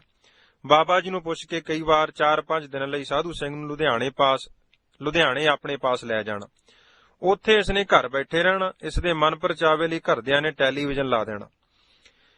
ਸਾਧੂ ਸਿੰਘ ਨੇ ਸਾਰਾ ਦਿਨ ਟੈਲੀਵਿਜ਼ਨ ਦੇਖੀ ਜਾਣਾ। ਹਫ਼ਤੇ ਬਾਅਦ ਜਦੋਂ ਇਸ ਨੂੰ ਲਿਆਉਣਾ ਜਾਂ ਉਹਨਾਂ ਨੇ ਛੱਡ ਜਾਣਾ ਤਾਂ ਇਸਨੇ ਮਹੀਨਾ ਭਰ ਉਹ ਵੇਖੋ ਇਹ ਟੈਲੀਵਿਜ਼ਨ ਦੀਆਂ ਹੀ ਗੱਲਾਂ ਕਰੀ ਜਾਣੀਆਂ। ਭਾਵੇਂ ਟੈਲੀਵਿਜ਼ਨ ਦੀ ਆਵਾਜ਼ ਤਾਂ ਪੂਰੀ ਨਹੀਂ ਸੁਣਦੀ ਸੀ। ਜੋ ਹਫ਼ਤਾ ਭਰ ਇਸਨੇ ਟੈਲੀਵਿਜ਼ਨ ਤੇ ਵੇਖਣਾ ਉਹ ਸਾਰਾ ਦੱਸਣਾ ਕਿ ਉੱਥੇ ਮੇਰੇ ਭਰਾ ਦੇ ਘਰ ਵਿੱਚ ਟਰਾਲੀ ਹੈ। ਟੈਲੀਵਿਜ਼ਨ ਤਾਂ ਇਸ ਨੂੰ ਕਹਿਣਾ ਨਹੀਂ ਸੀ ਆਉਂਦਾ, ਸੋ ਟੈਲੀਵਿਜ਼ਨ ਨੂੰ ਹੀ ਟਰਾਲੀ ਆਖ ਕੇ ਪੁਕਾਰਿਆ ਕਰੇ। ਉਸ ਟਰਾਲੀ ਵਿੱਚ ਪਾਣੀ ਵੀ ਵਗਦਾ ਹੈ, ਲੋਕ ਖੇਤ ਵਾਹੁੰਦੇ ਹਨ, ਬੁੱਢੀਆਂ ਨੱਚਦੀਆਂ ਹਨ, ਵਿੱਚੇ ਮੀਂਹ ਪੈਣ ਲੱਗ ਜਾਂਦਾ ਹੈ, ਵਿੱਚੇ ਲੜਾਈਆਂ ਹੋਣ ਲੱਗ ਪੈਂਦੀਆਂ ਹਨ। ਉਹਦੇ ਵਿੱਚ ਹੀ ਕਈ ਵਾਰ ਗੁਰਦੁਆਰੇ ਵੀ ਆ ਜਾਂਦੇ ਹਨ। ਇਤ ਆਦਿ ਗੱਲਾਂ ਸੁਣਾਉਣੀਆਂ। ਭਾਵ 5-7 ਦਿਨ ਦਾ ਟੈਲੀਵਿਜ਼ਨ ਵੇਖਿਆ ਹੋਇਆ ਮਹੀਨਾ ਡੇਢ ਮਹੀਨਾ ਉਹ ਮਨ ਵਿੱਚ ਵਸਿਆ ਰਹਿਣਾ। ਬਾਬਾ ਜੀ ਨੇ ਵੀ ਬਥੇਰਾ ਮਨਾ ਕਰਨਾ ਕਿ ਇਹ ਨਹੀਂ ਵੇਖੀਦਾ, ਮਾੜਾ ਹੁੰਦਾ ਹੈ। ਅੱਗੋਂ ਸਾਧੂ ਸਿੰਘ ਨੇ ਉੱਤਰ ਦੇਣਾ ਕਿ ਇਹ ਕਿਉਂ ਮਾੜਾ ਹੁੰਦਾ ਹੈ। ਬਾਬਾ ਜੀ ਨੇ ਕਹਿਣਾ ਕਿ ਸਿੱਖ ਟੈਲੀਵਿਜ਼ਨ ਨਹੀਂ ਵੇਖਦੇ ਹੁੰਦੇ, ਗੁਰੂ ਮਹਾਰਾਜ ਜੀ ਗੁੱਸੇ ਹੁੰਦੇ ਹਨ। ਇਸ ਨੇ ਅੱਛਾ ਕਹਿ ਦੇਣਾ, ਪਰ ਦਿਨੇ ਗੱਲਾਂ ਟੈਲੀਵਿਜ਼ਨ ਦੀਆਂ ਹੀ ਕਰਨੀਆਂ। ਬਾਬਾ ਜੀ ਨੇ ਸਾਨੂੰ ਸਮਝਾਉਣ ਲਈ ਦੱਸਣਾ ਕਿ ਵੇਖੋ ਅਜੇ ਇਸ ਨੇ ਅੱਖਾਂ ਨਾਲ ਵੇਖਿਆ ਹੀ ਹੈ, ਇਹਦੀ ਬਿਰਤੀ ਵਿੱਚ ਕਿੰਨਾ ਖੰਡਾਓ ਆ ਗਿਆ ਹੈ। ਜੇ ਕਿਤੇ ਇਸ ਨੂੰ ਕੰਨਾਂ ਰਾਹੀਂ ਸੁਣਦਾ ਵੀ ਹੋਵੇ ਫੇਰ ਇਸ ਦਾ ਹਾਲ ਕੀ ਹੋਵੇ। ਸਮਾਂ ਪਾ ਕੇ ਬਾਬਾ ਜੀ ਤਾਂ ਨਾਨਕ ਲੀਨ ਭਇਓ ਗੋਬਿੰਦ ਸਿਉ, ਜਿਉ ਪਾਣੀ ਸੰਗ ਪਾਣੀ ਤਥਾ ਪਵਨੇ ਮੈਂ ਪਵਨ ਸਮਾਇਆ, ਜੋਤੀ ਮੈਂ ਜੋਤ ਰਲ ਜਾਇਆ, ਅਨੁਸਾਰ 5 ਭੂਤਕ ਸਰੀਰ ਤਿਆਗ ਕੇ ਪ੍ਰਭੂ ਚਰਨਾਂ ਵਿੱਚ ਜਾ ਬਰਾਜੇ। ਬਾਬਾ ਜੀ ਦੇ ਸਰੀਰ ਸਮੇਂ ਜਿਵੇਂ ਸਾਧੂ ਸਿੰਘ ਸੇਵਾ ਕਰਦਾ ਸੀ ਉਸੇ ਤਰ੍ਹਾਂ ਸੇਵਾ ਸਿਮਰਨ ਨਿਰੰਤ ਕਰਦਾ ਰਿਹਾ। ਰਾਤ ਨੂੰ ਸੁੱਤਿਆਂ ਵੀ ਸਿਮਰਨ ਕਰਦਾ ਰਹਿੰਦਾ। ਗੁਰਦੁਆਰਾ ਸਾਹਿਬ ਰਹਿਣ ਵਾਲੇ ਸਿੰਘ ਹਰ ਰੋਜ਼ ਹੀ ਸ਼ਾਮ ਨੂੰ ਜਦੋਂ ਸਾਧੂ ਸਿੰਘ ਸੌਂ ਜਾਂਦਾ ਇਹਦੇ ਮੰਜੇ ਕੋਲ ਖਲੋ ਕੇ ਸੁੱਤੇ ਪਏ ਦਾ ਸਿਮਰਨ ਹੁੰਦਾ ਸੁਣਦੇ। ਪਰਮੇਸ਼ਰ ਦੀ ਨੀਅਤ ਐਸੀ ਹੋਈ ਕਿ ਇਸ ਦੀ ਵੱਡੀ ਭੈਣ ਦਿੱਲੀ ਵਿੱਚ ਚੜ੍ਹਾਈ ਕਰ ਗਈ। ਸਾਧੂ ਸਿੰਘ ਦਾ ਭਰਾ ਸ਼ੰਕਰ ਸਿੰਘ ਇਸ ਨੂੰ ਨਾਲ ਦਿੱਲੀ ਲੈ ਗਿਆ ਤੇ ਮੁੜ ਲੁਧਿਆਣੇ ਆਪਣੇ ਪਾਸ ਲੈ ਆਇਆ ਤੇ ਨਾਲ ਹੀ ਕਹਿ ਗਿਆ ਕਿ ਤੁਸੀਂ ਇਸ ਨੂੰ ਲੈਣ ਨਾ ਆਇਓ, ਮੈਂ ਪਿੰਡ ਝਾਵੀਂ ਵਿਆਹ ਤੇ ਆਉਣਾ ਹੈ, ਇਸ ਨੂੰ ਨਾਲ ਲੈ ਆਵਾਂਗਾ। ਪਰ ਫਿਰ ਵੀ 15 ਕੁ ਦਿਨਾਂ ਬਾਅਦ ਭਗਤ ਜੀ ਤੇ 1-2 ਹੋਰ ਸਿੰਘ ਤੇ ਬਾਬਾ ਜੀ ਦੇ ਉੱਤਰਾਧਿਕਾਰੀ ਬਾਬਾ ਸੇਵਾ ਸਿੰਘ ਜੀ ਲੁਧਿਆਣੇ ਗਏ ਤੇ ਮਨ ਵਿੱਚ ਵਿਚਾਰ ਆਈ ਕਿ ਚਲੋ ਸਾਧੂ ਸਿੰਘ ਨੂੰ ਕਾਰ ਵਿੱਚ ਨਾਲ ਹੀ ਲੈ ਚਲੀਏ। ਸੋ ਸਾਰੇ ਜਾਣੇ ਪ੍ਰਤਾਪ ਨਗਰ ਗਲੀ ਨੰਬਰ 9 ਵਿੱਚ ਸ਼ੰਕਰ ਸਿੰਘ ਦੇ ਘਰ ਗਏ। ਸਾਧੂ ਸਿੰਘ ਹਰ ਰੋਜ਼ ਦੀ ਤਰ੍ਹਾਂ ਟੈਲੀਵਿਜ਼ਨ ਦੇਖਦਾ ਪਿਆ ਸੀ। ਘਰ ਵਾਲਿਆਂ ਨੇ ਸੋ ਸਿੰਘਾਂ ਵੱਲ ਵੇਖ ਕੇ ਟੈਲੀਵਿਜ਼ਨ ਬੰਦ ਕਰ ਦਿੱਤਾ ਤੇ ਜਲ ਪਾਣੀ ਪੁੱਛਣ ਲੱਗੇ। ਖੈਰ ਥੋੜਾ ਸਮਾਂ ਸਾਰੇ ਜਾਣੇ ਬੈਠੇ ਤੇ ਪੁੱਛਿਆ ਕਿ ਜੇ ਸਾਧੂ ਸਿੰਘ ਨੇ ਜਾਣਾ ਹੈ ਤਾਂ ਅਸੀਂ ਕਾਰ ਵਿੱਚ ਆਏ ਹਾਂ, ਇਸ ਨੂੰ ਨਾਲ ਲੈ ਜਾਂਦੇ ਹਾਂ। ਇਸ ਨੂੰ ਤੁਸੀਂ ਪੁੱਛ ਲਵੋ, ਜਿਸ ਨੇ ਠਹਿਰ ਕੇ ਆਉਣਾ ਹੈ ਤਦ ਵੀ ਠੀਕ ਹੈ।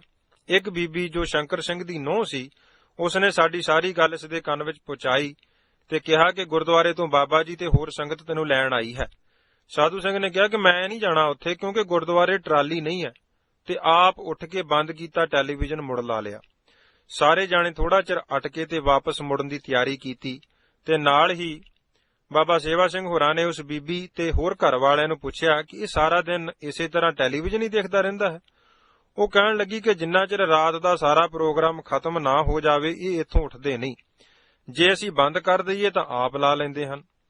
ਸੋ ਬਾਬਾ ਜੀ ਨੇ ਬੀਬੀ ਨੂੰ ਕਿਹਾ ਕਿ ਬੀਬਾ ਠੀਕ ਹੈ, ਜਿਵੇਂ ਤੁਹਾਡੀ ਮਰਜ਼ੀ ਕਰੀ ਚਲੋ, ਪਰ ਤੁਸੀਂ ਇੱਥੇ ਲਿਆ ਕੇ ਇਸ ਦੀ ਸੁਰਤੀ ਬਿਰਤੀ ਦਾ ਭੱਠਾ ਬਿਠਾ ਦਿੱਤਾ ਹੈ ਕਿ ਹੁਣ ਇਹ ਮਾਲਾ ਫੇਰਦਾ ਹੁੰਦਾ ਹੈ।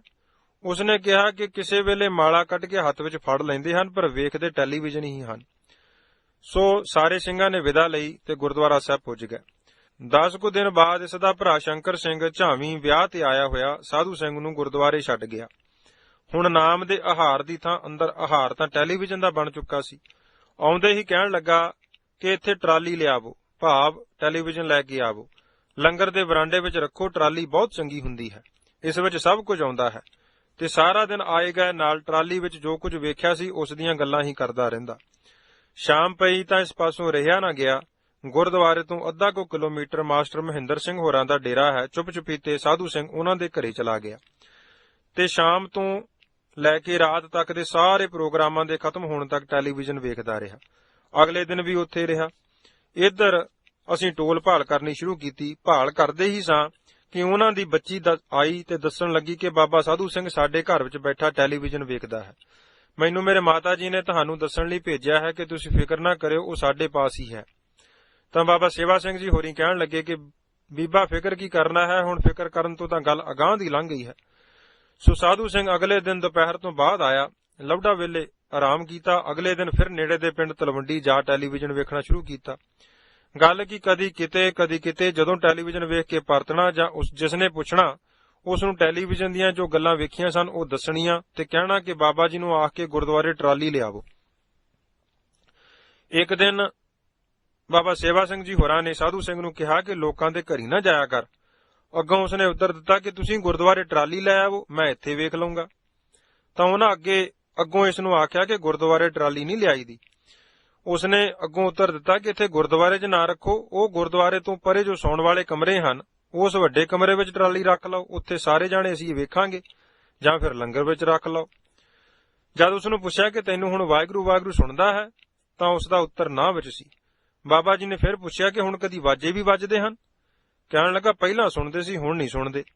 ਸੋ ਬਾਬਾ ਜੀ ਮਨ ਵਿੱਚ ਬੜਾ ਹੈਰਾਨ ਹੋਏ ਕਿ ਇੱਕ ਪਾਸੇ 20 ਸਾਲ ਦੀ ਸੰਗਤ ਸੇਵਾ ਸਿਮਰਨ ਦਾ ਫਲ ਦਿਨ ਰਾਤ ਸਿਮਰਨ ਹੁੰਦਾ ਸੁਣਾਈ ਦੇਣਾ ਤੇ ਅਨਹਦ ਸ਼ਬਦ ਦੀ ਅਵਸਥਾ ਤੱਕ ਪੁੱਜ ਜਾਣਾ, ਤੇ ਕਿੱਥੇ ਟਰਾਲੀ ਭਾਵ ਟੈਲੀਵਿਜ਼ਨ ਦੀ ਭੈੜੀ ਸੰਗਤ ਜੋ ਇਸਨੇ ਕੇਵਲ ਮਹੀਨੇ ਤੋਂ ਘੱਟ ਕੀਤੀ ਹੈ, ਸਾਰੇ ਪੁਰਾਣੇ ਚੰਗੇ ਸੰਸਕਾਰਾਂ ਨੂੰ ਲੈ ਬੈਠੀ, ਉਹਨਾਂ ਉੱਪਰ ਹਾਵੀ ਹੋ ਬੈਠੀ ਹੈ। ਮਨ ਵਿੱਚ ਮਹਾਂਪੁਰਖਾਂ ਦਾ ਇੱਕ ਬਚਨ ਯਾਦ ਵੀ ਆਵੇ। ਉਹਨਾਂ ਦੇ ਬਚਨ ਵਿੱਚ ਕਿੰਨੀ ਵੱਡੀ ਸੱਚਾਈ ਲੁਕੀ ਹੋਈ ਸੀ। ਆਪ ਜੀ ਕਿਹਾ ਕਰਦੇ ਸਨ ਕਿ ਕੋਈ ਪ੍ਰੇਮੀ ਚੰਗੀ ਸੰਗਤ ਕਰਕੇ ਸੇਵਾ ਸਿਮਰਨ ਦੁਆਰਾ ਸੱਚਖੰਡ ਦੇ ਦਰਵਾਜ਼ੇ ਤੱਕ ਵੀ ਪਹੁੰਚ ਜਾਵੇ ਤੇ ਉੱਥੇ ਜਾ ਕੇ ਇੱਕ ਪੈਰ ਅੰਦਰ ਵੀ ਰੱਖ ਲਵੇ, ਪਰ ਜੇ ਕਿਤੇ ਬਦਕਿਸਮਤੀ ਨਾਲ ਉਸ ਨੂੰ ਕੁਸੰਗਤ ਮਿਲ ਜਾਵੇ ਤਾਂ ਪਿਛਲਾ ਪੈਰ ਚੱਕ ਕੇ ਅੱਗੇ ਤਾਂ ਕੀ ਰੱਖਣਾ ਹੈ। ਪਹਿਲਾਂ ਸੱਚਖੰਡ ਵਿੱਚ ਰੱਖਿਆ ਹੋਇਆ ਪੈਰ ਕੁਸੰਗਤ ਪਿੱਛੇ ਖਿੱਚ ਲਿਆਉਂਦੀ ਹੈ। ਕੁਸੰਗਤ ਦਾ ਇੰਨਾ ਜਲਦੀ ਤੇ ਪ੍ਰਬਲ ਅਸਰ ਹੁੰਦਾ ਹੈ। ਦੂਜੇ ਪਾਸੇ ਮਨ ਵਿੱਚ ਇਹ ਵੀ ਵਿਚਾਰ ਆਉਂਦੀ ਕਿ ਸਾਧੂ ਸਿੰਘ ਨੇ ਤਾਂ 1 ਮਹੀਨੇ ਤੋਂ ਘੱਟ ਦਾ ਸਮਾਂ ਹੀ ਟੈਲੀਵਿਜ਼ਨ ਵੇਖਿਆ ਹੈ, ਤੇ ਜੋ ਸਾਲਾਂ ਬੱਧੀ ਇਸ ਦੇ ਸਨਮੁਖ ਬੈਠ ਕੇ ਇਸ ਦੀ ਹਾਜ਼ਰੀ ਭਰਦੇ ਹਨ ਉਹਨਾਂ ਦਾ ਕੀ ਹਾਲ ਹੋਵੇਗਾ। ਪਹਿਲਾਂ ਮਨ ਦਾ ਖਿੰਡਾਓ ਤਾਂ ਕੀ ਸੰਕੋਚ ਹੋਣਾ ਸੀ, ਇਸ ਹਿਸਾਬ ਤਾਂ ਟੈਲੀਵਿਜ਼ਨ ਦੁਆਰਾ ਮਨ ਦੇ ਖਿੰਡਾਓ ਨੂੰ ਸੰਕੋਚਣ ਲਈ ਪਤਾ ਨਹੀਂ ਕਿੰਨੇ ਜਨਮ ਹੋਰ ਲੱਗਣਗੇ। ਜੇ ਇੱਕ ਸਧਾਰਨ ਸਾਧੂ ਸਿੰਘ ਵਰਗੇ ਵਿਅਕਤੀ ਦੀ ਬਿਰਤੀ ਇੰਨੇ ਖਿੰਡਾਓ ਵਿੱਚ ਜਾ ਸਕਦੀ ਹੈ ਜਿਸ ਨੂੰ ਕੇਵਲ ਮੂਰਤਾਂ ਹੀ ਦੀਦੀਆਂ ਹਨ, ਸੁਣਦਾ ਕੁਝ ਨਹੀਂ। ਜਿਸ ਵਿਅਕਤੀ ਨੂੰ ਦਿਸਦਾ ਵੀ ਹੋਵੇ, ਕੰਨਾਂ ਨਾਲ ਪੂਰਾ ਸੁਣਦਾ ਵੀ ਹੋਵੇ, ਉਹ ਸਾਰੀਆਂ ਭੈੜੀਆਂ ਹਰਕਤਾਂ ਨੂੰ ਸਮਝਦਾ ਵੀ ਹੋਵੇ, ਉਸ ਦਾ ਹਾਲ ਕੀ ਹੋਵੇਗਾ। ਬਾਬਾ ਫਰੀਦ ਜੀ ਦਾ ਸ਼ਲੋਕ ਇੱਥੇ ਕੁਝ ਟੁਕੇਗਾ, ਇਹ ਨਦੋਸਾਂ ਮਾਰੀਏ ਹਮ ਦੋਸਾਂ ਦਾ ਕਿਆ ਹਾਲ। ਵਾਹ ਕਲਯੁਗ। ਬਾਬੇ ਗੁਰੂ ਨਾਨਕ ਨੇ ਤਾਂ ਘਰ ਘਰ ਅੰਦਰ ਧਰਮਸਾਲ ਬਣਾ ਕੇ ਹੋਵੇ ਕੀਰਤਨ ਸਦਾ ਵਿਸੋਵਾ ਦੀ ਪ੍ਰਪਾਟੀ ਚਲਾਈ ਸੀ, ਪਰ ਤੂੰ ਵੀ ਬਾਬੇ ਦਾ ਪੂਰਾ ਮੁਕਾਬਲਾ ਕਰ ਰਿਹਾ। ਤੂੰ ਘਰ ਘਰ ਅੰਦਰ ਟੈਲੀਵਿਜ਼ਨ ਰਾਹੀਂ ਧਰਮਸ਼ਾਲਾ ਤੇ ਗੁਰੂ ਕੀਰਤੀ ਦੂਰ ਕਰਕੇ ਸਾਰੇ ਘਰ ਸਿਨੇਮਾ ਘਰ ਬਣਾ ਦਿੱਤੇ ਹਨ। ਬਲਿਹਾਰ ਜਾਈਏ ਤੇਰੇ ਜ਼ੋਰ ਤੋਂ। ਰਹਿਰਾਸ ਦਾ ਸਮਾਂ ਵੀ ਤੂੰ ਆਪਣੇ ਵਿੱਚ ਸਮੇਟ ਲਿਆ। ਸ਼ਾਮ ਨੂੰ ਜੋ ਟੈਲੀਵਿਜ਼ਨ ਤੇ ਮੂਰਤਾਂ ਵੇਖੀਆਂ ਜਾਂਦੀਆਂ ਹਨ ਉਹ ਹੀ ਸਾਰੀ ਰਾਤ ਅੰਦਰ ਗੇੜੇ ਲਾਉਂਦੀਆਂ ਹੋਣਗੀਆਂ। ਰਾਤ ਲੇਟੇ ਆਰਾਮ ਕਰਨ ਨਾਲ ਤੇਰੇ ਉਪਕਾਰ ਸਦਕਾ ਅੰਮ੍ਰਿਤ ਵੇਲਾ ਵੀ ਤੂੰ ਗੁਰਸਿੱਖਾਂ ਪਾਸੋਂ ਖੋਹ ਲਿਆ। ਤੇਰਾ ਰਾਜ ਜੂ ਹੋਇਆ ਕੋ ਵਿਰਲਾ ਹੀ ਤੇਰੇ ਅਸਰ ਤੋਂ ਬਚਿਆ ਹੋਵੇਗਾ।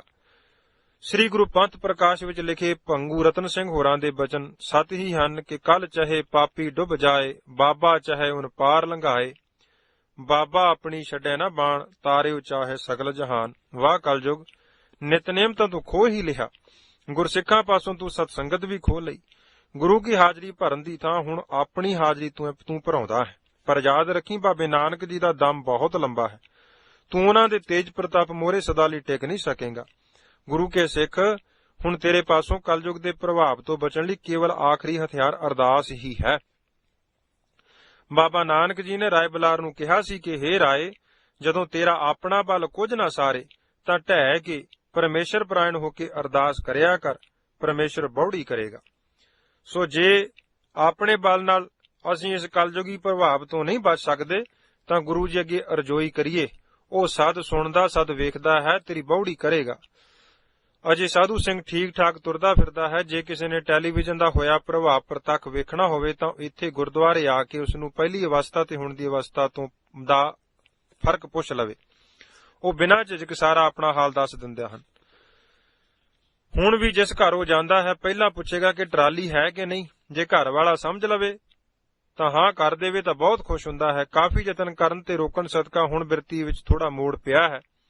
1 ਮਹੀਨੇ ਦੀ ਟੈਲੀਵਿਜ਼ਨ ਦੀ ਕੀਤੀ ਕੁਸੰਗਤ ਦੀ ਮਨ ਤੇ ਪਈ ਡੂੰਘੀ ਝਾਸ ਕਿਤੇ ਨਾ ਕਿਤੇ ਫਿਰ ਅਸਰ ਕਰ ਜਾਂਦੀ ਹੈ। ਸੋ ਵੈ ਗੁਰੂ ਕੇ ਸਿੰਘੋ ਸੰਭਲੋ, ਟੈਲੀਵਿਜ਼ਨ ਕਲਯੁਗ ਦਾ ਮਿੱਠਾ ਜ਼ਹਿਰ ਹੈ।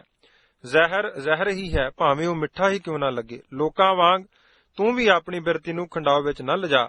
ਗੁਰੂ ਪਾਤਸ਼ਾਹ ਜੀ ਨੇ ਤਾਂ ਬਿਰਤੀ ਨੂੰ ਸੰਕੋਚਣ ਲਈ ਹਦਾਇਤ ਕੀਤੀ ਹੈ। ਖੰਡਾਓ ਵਾਲੀ ਬਿਰਤੀ ਦੁਆਰਾ ਕੁਝ ਪੱਲੇ ਨਹੀਂ ਪੈਣਾ। ਜੇ ਕੁਝ ਪ੍ਰਾਪਤ ਕਰਨਾ ਹੈ ਤਾਂ ਬਾਬਾ ਕਬੀਰ ਜੀ ਦਾ ਫਰਮਾਨ ਜੀਵਨ ਵਿੱਚ ਘਟਾਉਣਾ ਪਵੇਗਾ। ਬਾਬਾ ਜੀ ਜਾਮਨੀ ਦਿੰਦੇ ਹਨ ਕਿ ਹੈ ਹਜੂਰ ਕਤ ਦੂਰ ਬਤਾਵੋ, ਦੁੰਦਰ ਬਾਂਧੋ ਸੁੰਦਰ ਪਾਵੋ। ਮਨ ਵਿੱਚ ਪਏ ਹੋਏ ਰੌਲੇ ਰੱਪੇ ਨੂੰ ਬੰਨ੍ਹ ਲਵੋ, ਭਾਵ ਰੋਕ ਲਵੋ, ਸੁੰਦਰ ਪਰਮੇਸ਼ਰ ਦੀ ਪ੍ਰਾਪਤੀ ਹੋ ਜਾਵੇਗੀ। ਆਪਾਂ ਮਨ ਦੇ ਖੰਡਾਵ ਨੂੰ ਰੋਕਣ ਦਾ ਯਤਨ ਕਰਨਾ ਹੈ, ਨਾ ਕਿ ਉਸ ਵਿੱਚ ਵਾਧਾ ਪਾਉਣਾ ਹੈ। ਵੇਖਣ ਨਾਲ ਜਾਂ ਸੁਣਨ ਨਾਲ ਨਾ ਅੱਖਾਂ ਦੀ ਤ੍ਰਿਪਤੀ ਹੋਣੀ ਹੈ, ਨਾ ਕੰਨਾਂ ਨੇ ਸੁਣ ਕੇ ਰੱਜਣਾ ਹੈ, ਨਾ ਮੂੰਹ ਨੇ ਬੋਲ ਬੋਲ ਕੇ ਥੱਕਣਾ ਹੈ। ਗੁਰਦੇਵ ਦੂਸਰੇ ਪਾਤਸ਼ਾਹ ਧੰਨ ਗੁਰੂ ਅੰਗਦ ਦੇਵ ਸਾਹਿਬ ਜੀ ਦਾ ਫਰਮਾਨ ਹੈ, ਆਖਣ ਆਖ ਨਾ ਰੱਜਿਆ, ਸੁਣਨ ਨਾ ਰੱਜੇ ਕੰਨ, ਅੱਖੀਂ ਦੇਖ ਨਾ ਰੱਜੀਆਂ, ਗੁਣ ਗਾਹਕ ਇੱਕ ਵੰਨ, ਭੁੱਖਿਆਂ ਭੁੱਖ ਨਾ ਉਤਰੈ, ਗੱਲੀਂ ਭੁੱਖ ਨਾ ਜਾਏ, ਨਾਨਕ ਭੁੱਖਾ ਤਾਂ ਰੱਜੈ, ਜਾਂ ਗੁਣ ਕਹਿ ਹੈ ਗੁਣੀ ਸਮਾਏ। ਭਾਈ ਗੁਰਦਾਸ ਜੀ ਵੀ ਗੁਰਦੇਵ ਜੀ ਦੇ ਉਪਰੋਕਤ ਫਰਮਾਨ ਦੀ ਪ੍ਰੋੜਤਾ ਕਰਦੇ ਹਨ, ਜੋ ਉਹਨਾਂ ਨੇ ਵਾਰ 27ਵੀਂ ਦੀ 9ਵੀਂ ਪੌੜੀ ਵਿੱਚ ਜ਼ਿਕਰ ਕੀਤਾ ਹੈ ਕਿ ਅੱਖੀਂ ਵੇਖ ਨਾ ਰੱਜੀਆਂ, ਬਹੁ ਰੰਗ ਤਮਾਸੇ, ਉਸਤਤ ਨਿੰਦਾ ਕੰਨ ਸੁਣ, ਰੋਵਣ ਤੈ ਹਾਸੇ, ਸਾਦੀ ਜੀਵ ਨਾ ਰੱਜੀਆਂ, ਕਰ ਭੋਗ ਬਲਾਸੈ, ਨੱਕ ਨਾ ਰੱਜਾ ਵਾਸ ਲੈ, ਦੁਰਗੰਧ ਸੁਵਾਸੇ, ਰਜ ਨਾ ਕੋਈ ਜੀਵਿਆ, ਕੂੜੇ ਪ੍ਰਵਾਸੇ, ਪੀਰ ਮੁਰੀਦਾਂ ਪਿਰਹੜੀ ਸੱਚੀ ਰਹਿ ਰਾਸੇ। ਇਹਨਾਂ ਇੰਦਰੀਆਂ ਦੀ ਅੱਜ ਤੱਕ ਕਿਸੇ ਪਾਸੋਂ ਤ੍ਰਿਪਤੀ ਨਹੀਂ ਹੋਈ। ਇਹਨਾਂ ਦੀ ਤ੍ਰਿਪਤੀ ਗੁਰਦੇਵ ਜੀ ਦੇ ਦੱਸੇ ਉਪਦੇਸ਼ ਨੂੰ ਧਾਰਨ ਕਰਨ ਨਾਲ ਹੀ ਹੋਣੀ ਹੈ। ਨਾਨਕ ਭੁੱਖਾ ਤਾਂ ਰੱਜੈ, ਜਾਂ ਗੁਣ ਕਹਿ ਗੁਣੀ ਸਮਾਏ। ਸਿੱਧੇ ਸਾਦੇ ਸੁਭਾਅ ਵਾਲੇ ਸਾਧੂ ਸਿੰਘ ਦੀ ਹੱਡੀ ਬੀਤੀ ਘਟਨਾ ਤੋਂ ਸਿੱਖਿਆ ਲਈਏ ਕਿ ਕਬੀਰ ਡੁੱਬੋਂ ਗੋਇਰੇ ਬਾਪਰੇ, ਬਹੁ ਲੋਗਨ ਕੀ ਕਾਨ, ਪਰ ਉਸੀ ਕੇ ਜੋ ਹੁਆ, ਤੂੰ ਆਪਣੇ ਪੀ